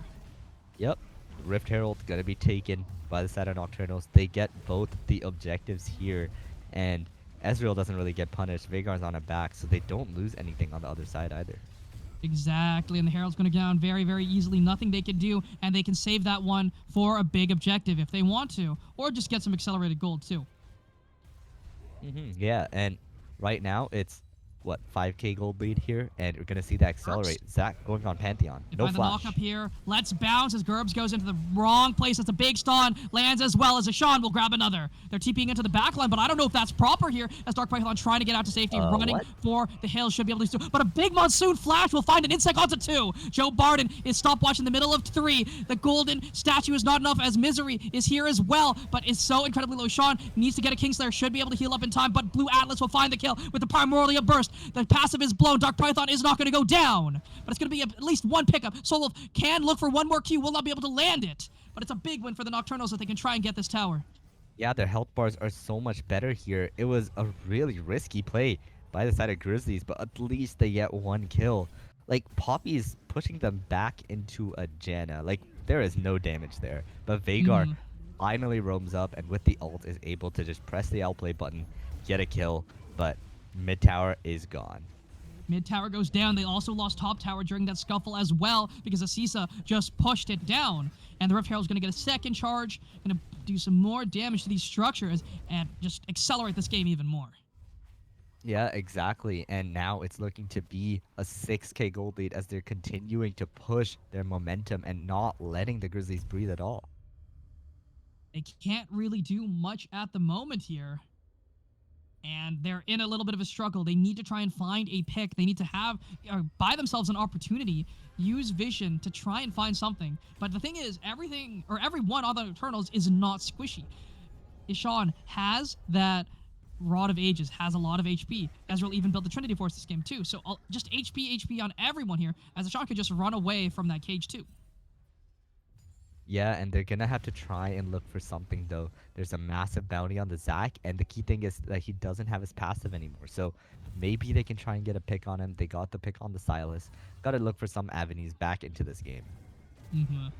And some avenue or another here, but Boot Atlas maybe in a little bit of trouble. The Everfrost is not going to do anything as it's Beatbox who's tanking, and Beatbox is so incredibly strong, and it's going to be primarily a burst from Ishan that will find the kill. Yeah, and he uses his cage for wave clear, which means this Veigar is just a sitting duck without a flash. They're looking for Beatbox here, but Beatbox is a little bit strong, and Ishan is trying to push this wave to try and get there in time, but Beatbox is not going to be able to make it out to safety as Ishan dashes in. So does Morgana, and into the backline they go, and they're trying to find Gerbs first. They have the healing, but the exhaust is buying so much time here, but it's Gerbs who goes down first. They're trying to find one more. Misery is next on the menu. Soulwolf is going to join the fight in just a couple of seconds. Misery is so low, but the wave is not pushed. They could look for a redive. And over the wall he goes. Misery goes down. Ishan will find it with the King Slayer, as they're going to run out to safety. Blue Atlas, though, finds a good cage, but Ishan does not care, is unperturbed, should just be able to dash over the wall as they find a huge dive and a huge win on the bot side of the map. Yeah, but the key thing is they got the Zac bounty as B-Plus just with the disrespect. He could have just eat out after the stun, but he continues to try and fight, doesn't try and flash away, and the shutdown actually ends up going to Pantheon, which is one of the key people you want gold in. So pretty good overall for the side of Grizzlies considering the state of the game, honestly. Getting something on the board is ideal, but they're down so much gold. 7k in the hole. And Dragon spawning up in 40 seconds. Yep, Dragon's coming up, and look at the vision on the side of Nocturnals. Nocturnals making it dark for the side of Grizzlies. The whole jungle is warded, and they're looking to get onto Soul Point with this upcoming Chemtech drag. Soul Point, I mean, this Dragon isn't the greatest, but it's good on Ishan, it's good on Beatbox, and a Seesaw. All these champs, these low-range bruiser champs that want to be fighting on low HP. Yeah, exactly. It comes in so handy for them. Looking at the comps, this is one of the better comps for Chemtech drag, as they should be able to pick it up. I don't really see how they're going to contest this with their jungler still being topside too. Misery is not going to be anywhere in the area, as they should just be able to one-shot this Dragon nice and easy. And Asisa hasn't even touched anywhere else on the map except for top lane, as he's still just pushing down this wave over and over again, and eventually the tower will fall as well. Yeah, like Maokai comes over now, doesn't do anything. You got this Darius pushing on this top side. Could have at least tried to look for a pick on the other side of the map, but they're just not doing anything and letting the Nocturnals just take over the game. Like, look how far this Darius is playing. He is playing unafraid of anything, and it might be Blue Atlas and Joe Barden who playing up way too far forward. They're going to land the Nature's Grasp only onto the Janna. They could look for a dive. Joe Barden is not that tanky, but a good route lands. Beatbox does go in, but the Monsoon buys some space here as Barden is so incredibly low. Should just go down. Beatbox will finally find that kill, but it's going to be two stuck on the wrong side of the map. As Soulwolf is going to be the sacrificial lamb here to try and buy some space, but Dark Python is TP'd down, and it's going to take out the Morgana as well. Yeah, good fight by the side of Grizzlies, as not sure what Nocturnals are going for. They're just trying to dive Veigar Janna under turret. You do not dive Janna. It's so hard to dive her. And the Zac E gets cancelled. The Monsoon brings so much space, and they're able to turn things around even though they're so far down. Misery just flashed forward here. I don't know about that one, Chief, as they're looking to try and duel her, but I think Beatbox win this one. Yeah, Beatbox has to sustain here. It's just going to be a brawl. They're fighting, but passive is up. Wait, Misery! Passive is up! As Misery gets knocked back into the tower, can't even break the passive. As Misery goes down, Beatbot's getting another. And Asisa is fighting against Dark Python here in the jungle. Has those stacks. The Noxian Guillotine is prepped and ready to go. Look at the slam down, dunk down. Dark Python flashes for absolutely nothing as Asisa grabs the kill. Yeah, both Poppy and Maokai just picking fights that they're not supposed to and end up going down. You can't look for singular fights. You gotta look to make plays together. That is the key, and they have not found it. At Baron being started up by the side of Nocturnals now. They're starting this one up. It should go down very, very quickly. They have some decent damage here. B-Pause is also incredibly tanky and can just be hidden by this Dragon, or Baron, infinitely without really having to worry about anything. Yep, that's the Zac passive coming in handy, picking up the blobs, able to tank really easily as the Ezreal chips away at it. And Oh, Joe Barton shot going doesn't in. time the tornado in time as it forced to flash over the wall. The cage does absolutely nothing. I mean, they have 3 people there, and they're the ones flashing away from one person. This is just not what you want to see. Goes down. It took a little bit, but the Baron does fall, and now these side laners can just push for free. They could look to grab these tier 2s, get some more gold in their back pocket, and they are up 9,000 gold. Yeah, in it's 21 looking rough minutes. now. They're about to group up and make it even harder. Honestly, the Silas should have tried to be like going on there. You see the Janna trying to like flash away, just stay there, go down, but Silas get caged. Maokai's coming with the CC and at least try and get the kill, but no, they're just playing too scared right now, not able to look for anything. And Asisa just unafraid walking into the enemy jungle here. It is going to be a 3v1 here. They flash for, trying to find the stun. Asisa is going to get stunned, but is going to be able to get away. Has a lot of damage in the back pocket here. The Keeper's Verdict is going to be used, but Veigar feed is already here. And the dunk down finds one. Looking for a little bit more spat. Dark Python is going to be next on the menu. We'll find a second dunk. Misery is going to follow. Who's going to go down next as Asisa is still alive, but it's going to be the shutdown going over to Joe Barton as Atlas trying to run out. Soulwolf has the damage, has the dashes as well, but it's going to be Blue Atlas is able to walk out to safety, and Ashawn is just pushing bot lane too. They're losing on all fronts. Into the back line goes B-Pots. They're going to try and find a little bit of damage. The bounce will find the pick as B-Pots gets another on a killing spree. As Misery dashes forward there, looking to find Veigar or Feed, but There's should get no locked down there damage. by the Soul Shackles. There's no damage, and one more goes down. Joe Barton should be next on the menu as the Super Plan takes a shot very, very close, and should be a free kill as B-Pots will grab another with a little bit of a kill steal. I mean, it's just a mess by the Grizzlies. They're playing like 5 solo queue players, not as a team. And you want to see a team. Oh, You look diving at back. the Nocturnal. B-Pots is going into the backline. Gerbs is going to get one shot. Absolutely taken down. As Soul will find the mark, will find the shot. And Dark Python is going to fall as well. The burn from Leandres will take that kill. As they're going to grab an inhib and maybe even the game. Yeah, they're taking the inhib here, but the soul is spawning, so we'll see if they do end up pushing. They're going for it. They're TPing. Darius TPing in. They want to end want it it. right here, right now. Right here, right now, the cage is only going to stun up B-Pots, but he doesn't do damage to these towers. Nature's Grasp doesn't land on any priority targets. In goes Misery, knocking back Ashawn towards the safety of his team. The damage is there, but they're looking for Joe Barton first, as the Kingslayer will take down Janna.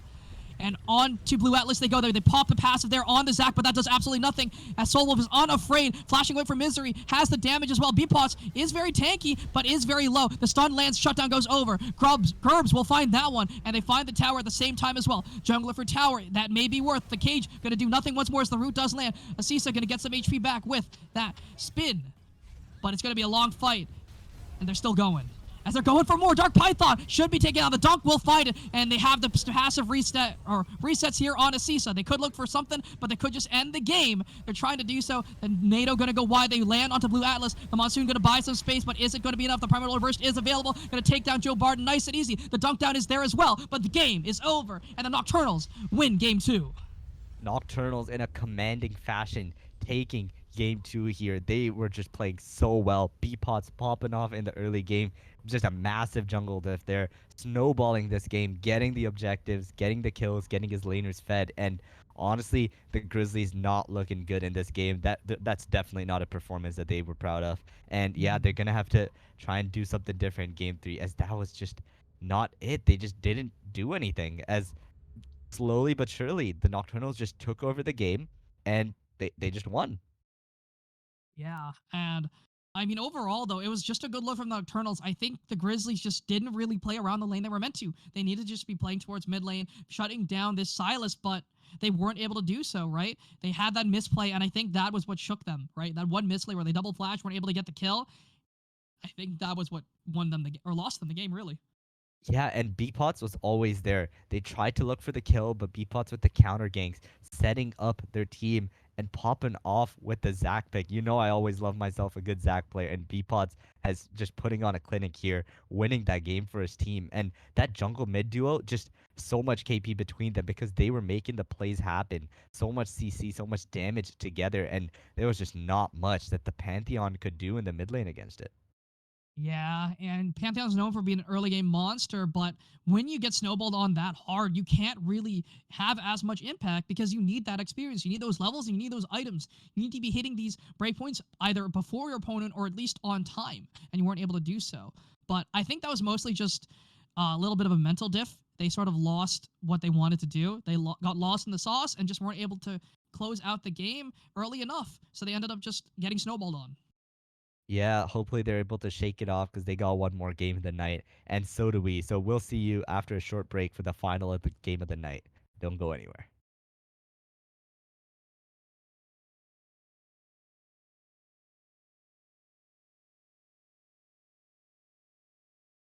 All right.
Alrighty, everyone. After some tech issues, we are rolling here, getting draft going for game number 3, the final one of the night. And unfortunately, we weren't able to see things for some unspecified reason. Yeah, we've got the Wizards taking on the Hornets here. The Wizards are currently 10-7 with the Hornets at 8-9. So Mhm. Hornets, they're in 5th place right now, trying to stay in that playoff bracket. So these wins are going to be essential for them to actually make it to those playoffs. So we'll see if they're Mhm. able to pick up a win here, while Wizards are fighting for that first round bye by trying to make it into 2nd place. They definitely have the chance to do so, right? Getting this first round bye is going to be super, super important for them because that gives them time and, better seeding as well. And if they get first place, they actually get to choose their opponent for semifinals, which is going to be great because they get to watch at least one of the series going forward, too. Yeah, and as you see the draft, this isn't the actual draft order Mhm. that they drafted in. They're just going to be picking their characters, but we can still run it down. You got Yeah. Gangplank versus Darius, a Volta matchup in the top lane with some CC junglers, Maokai and Sejuani looking to disrupt that lane. Okay, so as the Darius picked R5 into the Gangplank, so that matchup is really, really scary for Gangplank, especially in the early game, right? You kind of get just run down before you have any crit chance. So having double melee as well is going to be really scary because the Sejuani can just come top and the lane should just be over. So it's going to be on, melee to play really, really safe and conservatively in this lane phase. Know when to give up CS and just get those barrels stacking up, get those parlay stacks, get that free gold, and get those big ulti upgrades because that's how you're going to be affecting the map. Because this Darius should just be trying to run you down, but you just have to stay healthy and stay alive. Yep. And speaking of those counter picks, that's exactly what happened in the mid lane because Sylas got picked into the Swain, able to steal that ult, able to steal the identity of that champion. You always want to see a Sylas ban coming out if you're going to pick the Swain, but they decided to do some support bans instead, and the Sylas counter pick comes through. So really good Sylas angle here. You got the Swain ult, even the Sejuani ult to engage with. Yeah. And I mean, Sylas is known as that hard counter to the Swain, right? Because Sylas has better damage overall, also does like that sustain from the Swain ultimate too, and has more innate sustain apart from just the ultimate. So the main reason that it's a counter is the ultimate is really strong, and he has that innate sustain that Swain just doesn't really have. But the main thing I'm interested in overall from this draft is the bot matchup, right? Vayne is a super carry if she's allowed to get her items, but playing into one of the best ADCs in the game, Xayah, and a good disengage support against the Thresh as well, the Renata, is going to be really, really scary for lane phase for this Vayne. Yeah, exactly. And Vayne is just an interesting pick right now. It's not the best Mm, character into their team. Like, yeah, you want to try and cut down on the Sylas and Maokai that are tanky, but you got the range from the Xayah, that Gangplank with the range from the barrels. It's going to be a bit hard to pilot the Vayne, so we're going to have to see some good execution coming from the side of the Hornets here, or else the Vayne may not find the value that they're looking for. hmm I mean, it's pretty solid there into the Maokai, but that's really about it. But this is probably a signature pick coming in, right? That is the main reason why Vayne is picked because players are good on the champ because it does require a very, very good pilot. But I just think there's so many hazards to worry about. Mm. Gangplank barrels, little And saplings point coming and in from the click CC. Maokai. Yeah, Exactly, point like and click Vayne's CC. hard to fight if you're trying to land CC skill shots, but Maokai can just press W. You can cover the entire lane with the ultimate. Like hmm Vayne on blue side would have been a lot better, really good at dealing with the amount of tanks on the team. But you see a squishy support, a squishy top laner, and like it's just not that same value that can be provided. And I feel like the Xayah Renata can offer so much more in this game. And realistically, right? It's on the Hornets. They have to run forward into a Renata, into a Maokai, into Gangplank, who all love champions running towards them, especially Azaya too. Yeah, exactly. You got Sejuani has to engage, Swain has to get in range of his ult, Darius has to run in, and Vayne, again, short range. So everyone wants to run into the barrels, into the Xayah feathers, into the Renata, and I just don't see it going that well for them. It's super scary. And even if they get one pick, they also have the Renata ready to go with that bailout to buy time. Even if they don't get that reset, at the very least, it's a health bar that's alive for a little bit longer too. But we'll see if this hard engage comp can play into this super disengage comp in just a second as we're getting ready for game number 3. We'll be right back.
겹치잖아 like a buffet 누가 감히 on my hotbed 그문 열지 마 that's a rock day Don't give any more cause I'm greater than 필요 없는 시험들 다 뿐이미 But all of my numbers are talking bang 부루마법 메시지 monopoly 눈종이 돈이나 real 필요 없대 너네들이 만든 돈들 go get it go get it go get it 더 미션 눈을 못대 못해 그래 너도 그래 cause I got it different All I ever know is life upon the throne 시작하면 끝을 보는 거야 You want more No I got it so deep though You look like you could use some more No I got it never running low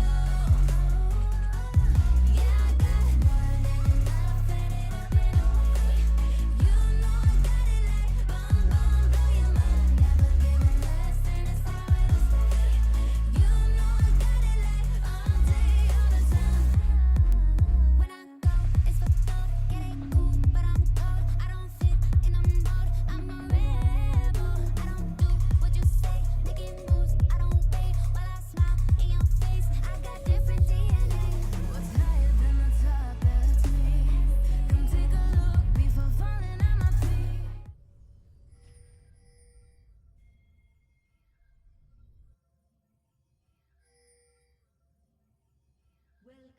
Gonna be coming in with that hook, but we'll see if the other team is ready. They put down a very shallow ward to track the invade, and they are hiding in a bush that doesn't really get checked super well. So we'll see if the Hornets walk into their trap, Ooh. and it does look like it.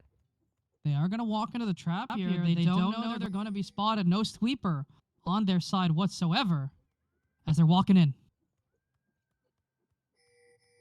Gonna be looking for Vayne, surely. Oh, they're looking for Vayne, the flash out, but it means absolutely nothing as the parlay will find the kill, and they burn 3 flashes to get out. Melly with the first blood there. They played it perfectly. They just completely read what the Hornets wanted to do. They see them on the ward, and they don't go for the Darius, the first person. They wait till the team is past checking the bush and pick up the kill on the squishy ADC and even burn their flash. Exactly, and first blood there on Melly means he comes back to lane with a longsword, and that is not what you want to see if you are a fan of the Hornets. Yeah, it's gonna make it a bit harder on the Darius to win out on these trades. The Gangplank perk is just gonna hurt so much more, and that's how Gangplank gets the edge on the Darius. Slowly chunk him out. You can't just go in there and fight him. You hard lose those fights, and we see Metro looking to start up in that brush to just try and duel him early, try and get back an advantage after losing out in the early game. But Outrage going right onto Asol, and that's a big chunk of damage down onto the Swain. But we'll find the pullback, though. Should get some HP back.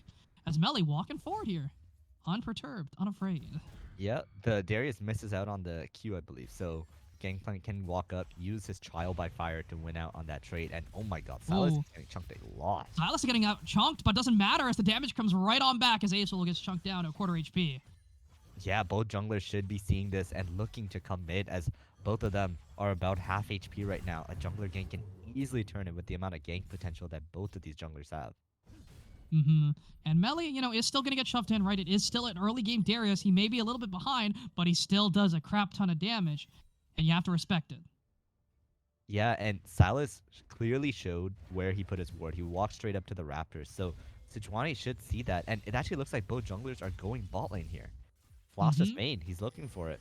Oh, Giggle looking for a play here. Does fail the flash play as the handshake does land right onto Giggle, who has no flash and is going to be taken down as the Prince takes the kill.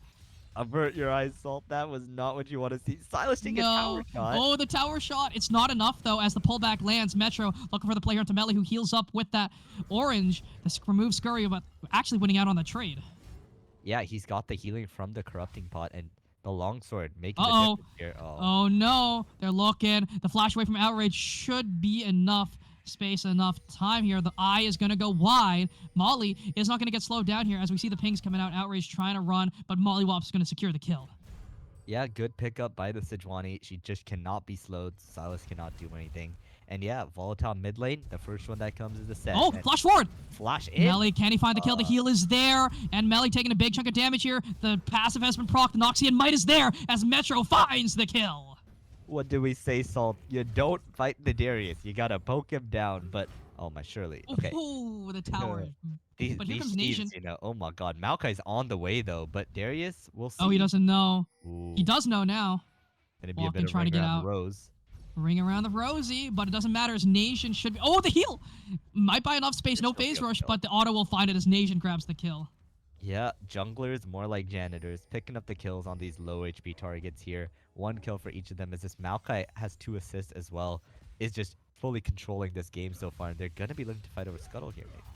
Oh, and Ace will taking a bad trade. They're getting chunked a little bit, but Outrage taking a tower shot as well. But Mollywops is waiting in the wings. The pullback from the Never Move does land. But they're looking a little... Iender's taking a lot of damage. Knight is going to go down. Does find that handshake, but can't find the second proc if it cannot stun up Ienders. But Ace will still Flashes chunked from out these here. supports, like, why, you know? Like, A little yeah, you get the crazy with it. handshake on, but you've used your abilities. There's not much more they can do from it. And now, Sejuani knows there's a flashless Renata that they can easily target. They could easily look to punish that one as Lest Force just unafraid of those hooks and knowing that, hey, I'm Renata, you have to kill me twice to actually make it work. Yeah, exactly. Ooh, barely dodging out on the E there as they've got, you know, like a lot of prio in these lanes with that first blood. Ooh, but handshake lands. oh, Good good chunk of damage damage. there onto Giggle. They could look for a dive. But taking a look at gold, right? Even though Melly got first blood, he is only up like 10, 20 gold here, and that's all due to CS. But Nation looking for the play here. They do find the hook onto Lest Force, but is that the right target? Ienders can't find the full stun here, and the damage goes down as Naughty Prince will find a pick, but it's going to be Renata who falls to Ienders as Giggle goes down as well. It's a double kill. But they're looking to try and take down Melly on the top side of the map. They cannot convert on anything, though, as Melly almost converts onto Molly Wobbs, but they aren't able to find anything more. Yeah, and the dive was well executed. It did look a bit hard in the first glance, but Thresh just uses all of his CC before any turret shots, so that just makes it light work. And dive was executed well. They get 2 kills, and only the Renata goes down. The Xayah is 3-0 in less than 6 minutes. And that is really scary, right? One of the best disengage AD carries into a full dive composition. You feel so happy to be so rich so early into the game. Yeah, exactly. And that just makes it so much harder for them to dive onto her. Xayah is going to get so strong so quick. And Renata is just such a good support for this. Like, compare Renata to the Thresh. Just so much more value being brought, especially if you can't hit these skill shots. Oh, see some more being missed there. But these trades are just so good for the Silas. Yeah, but Acel has picked up that early heal cut, so it's going to be showing in these early fights for the first little bit here. The pullback is going to go wide, but Metro grabs up that plate. Yep, both solo laners playing on the edge of their seats there, looking to fight each other. But Darius, he has a 19 CS lead and a kill, even though the gangplank came in lane with the longsword. So really well played by Metro so far. And Outrage here is going to get ticked there by the heal cut, but it doesn't really matter as the Swain Open has been picked up here. The Demonic Ascension going to be used here, but who's going to win it? Who heals more? Who sustains more? As they're both going to pop the Demonic Flare, but they cannot convert. They cannot pick up the kill. They just don't have the damage yet. But Mollywops is here, but doesn't really have much damage left in the tank here as the slow is going to land, but Anders waiting in the wings here if Outrage oversteps his bounds. Yeah. Oh, here comes the Vayne room. The ADC Roma the Century, baby. Not sure about this. Maybe tries to get a couple minions mid, but she's gonna miss out on her whole wave under the bot turret. And Xayah is gonna be able to maybe get some play. Oh, the ghost. Going in. No flash there onto Melly, so it should just be a free kill, right? The healing is there, the damage is there. One more dunk should do it as the Noxian Guillotine comes forward, taking down Melly. Another solo kill.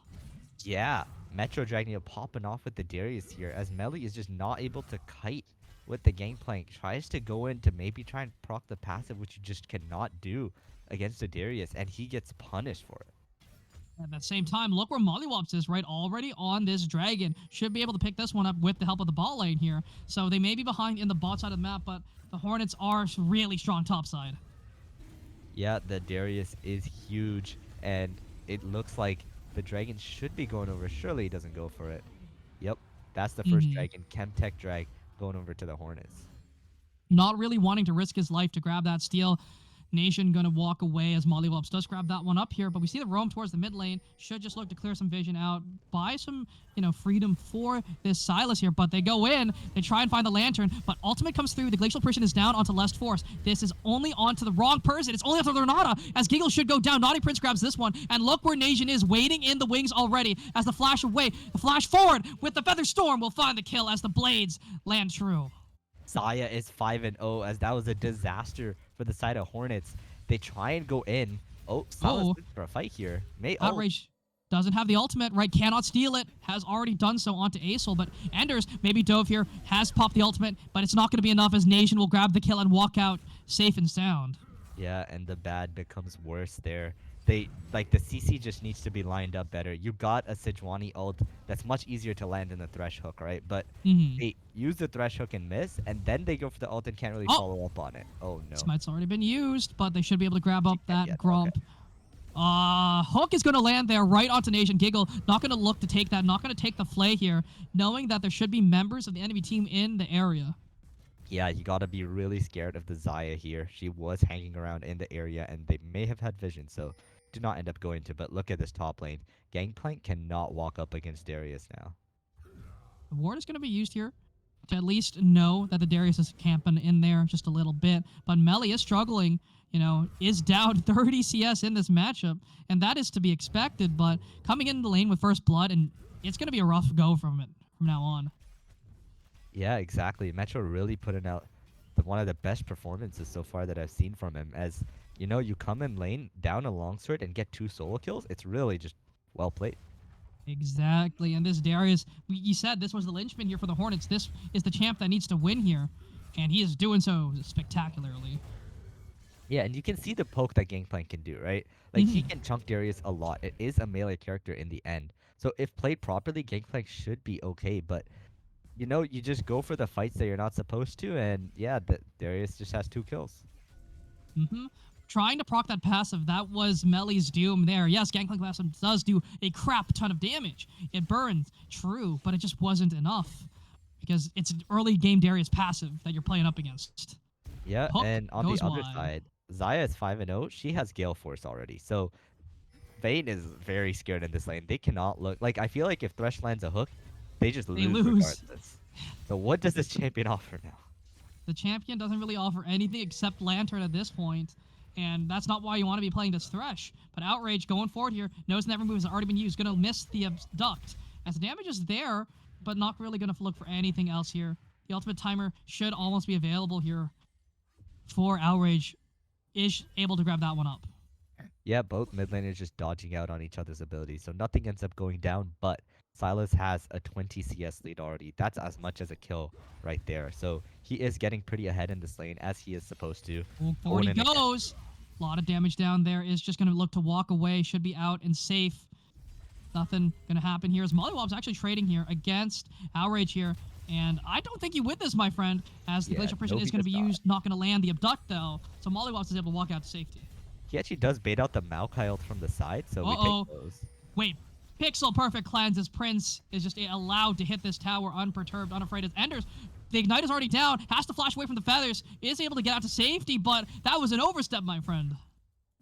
Yeah, they're getting ahead of themselves. That Xayah has a Gale Force and a bunch of swords on top of that. I don't think you want to be trying to fight them without at least the help of your jungler, but they go out. Xayah gets the Ooh. turret. Flashbone. by Melly. Blank. Melly forced to flash out to safety, and this first tower is going to go over. All of that gold into Naughty Prince's 625. back pocket. Oh my days. This guy is That is 2K rough. above Vayne already.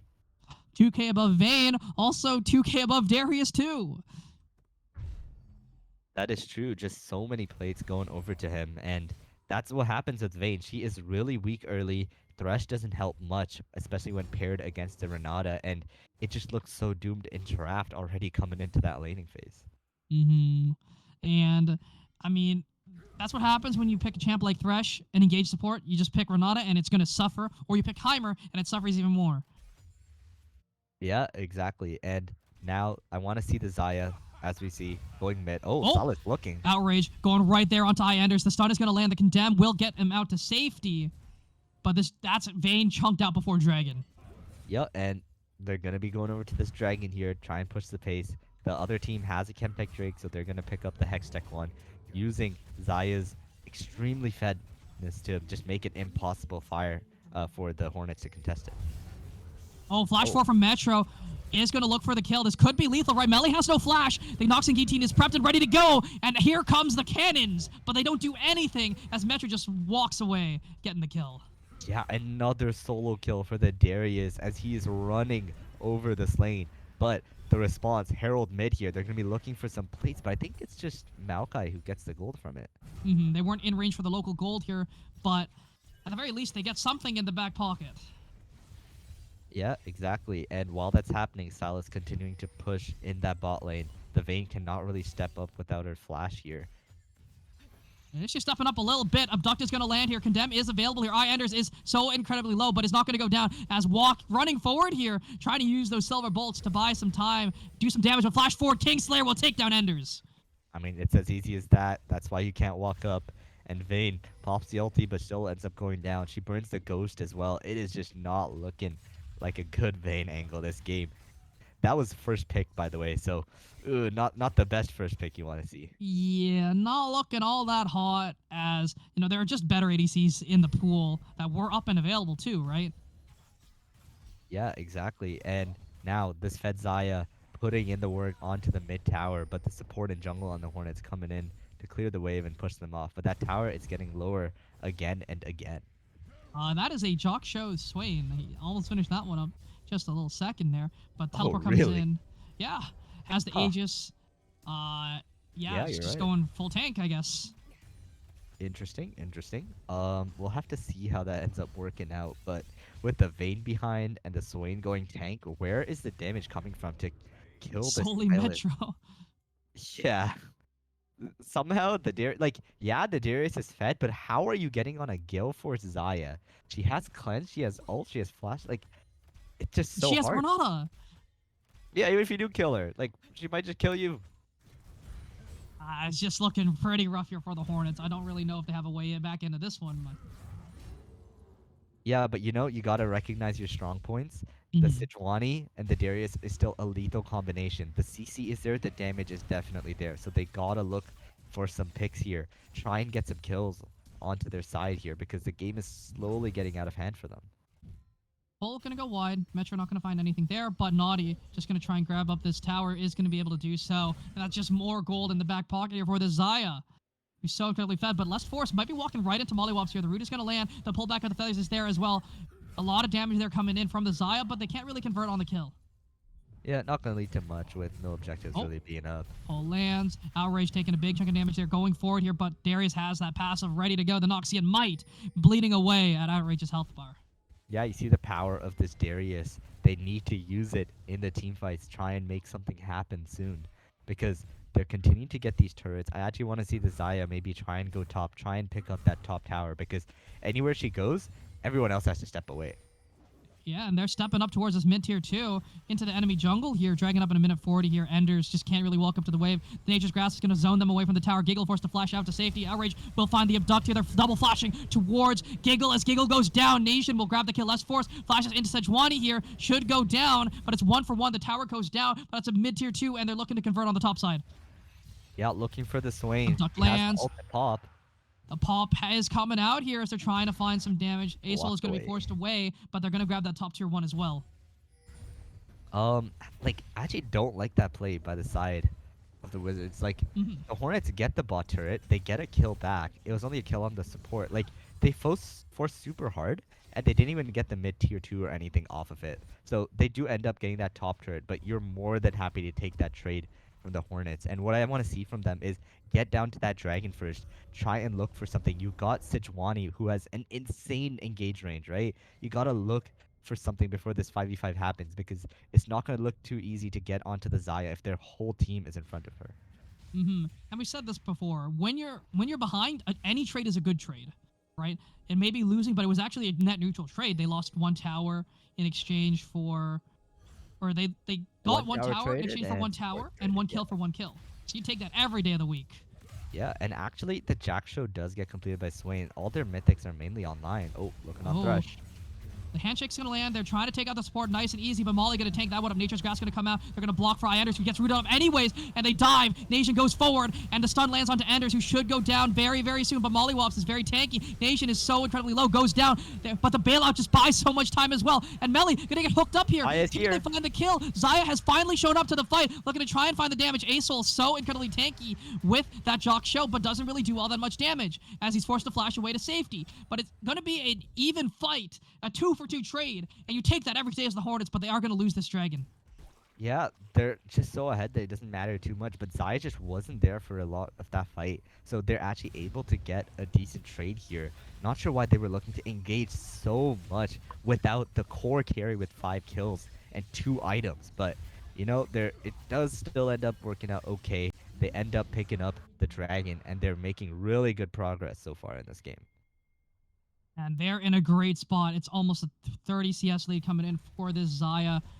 And she's up 5 kills. Vayne did pick up a lot of gold, mind you. So she is getting stronger, but they're looking to just collapse and take down this Rift Herald. Yep, not really something the Hornets can contest. This is going to easily be theirs, and they're probably going to look to put it mid here. Try and use that tempo. Keep pushing the... Oh, Darius? No way he goes in here. No shot. And he doesn't go in. They're going to grab that Herald up nice and easy. No contest whatsoever. And now they have something ready for this dragon as well.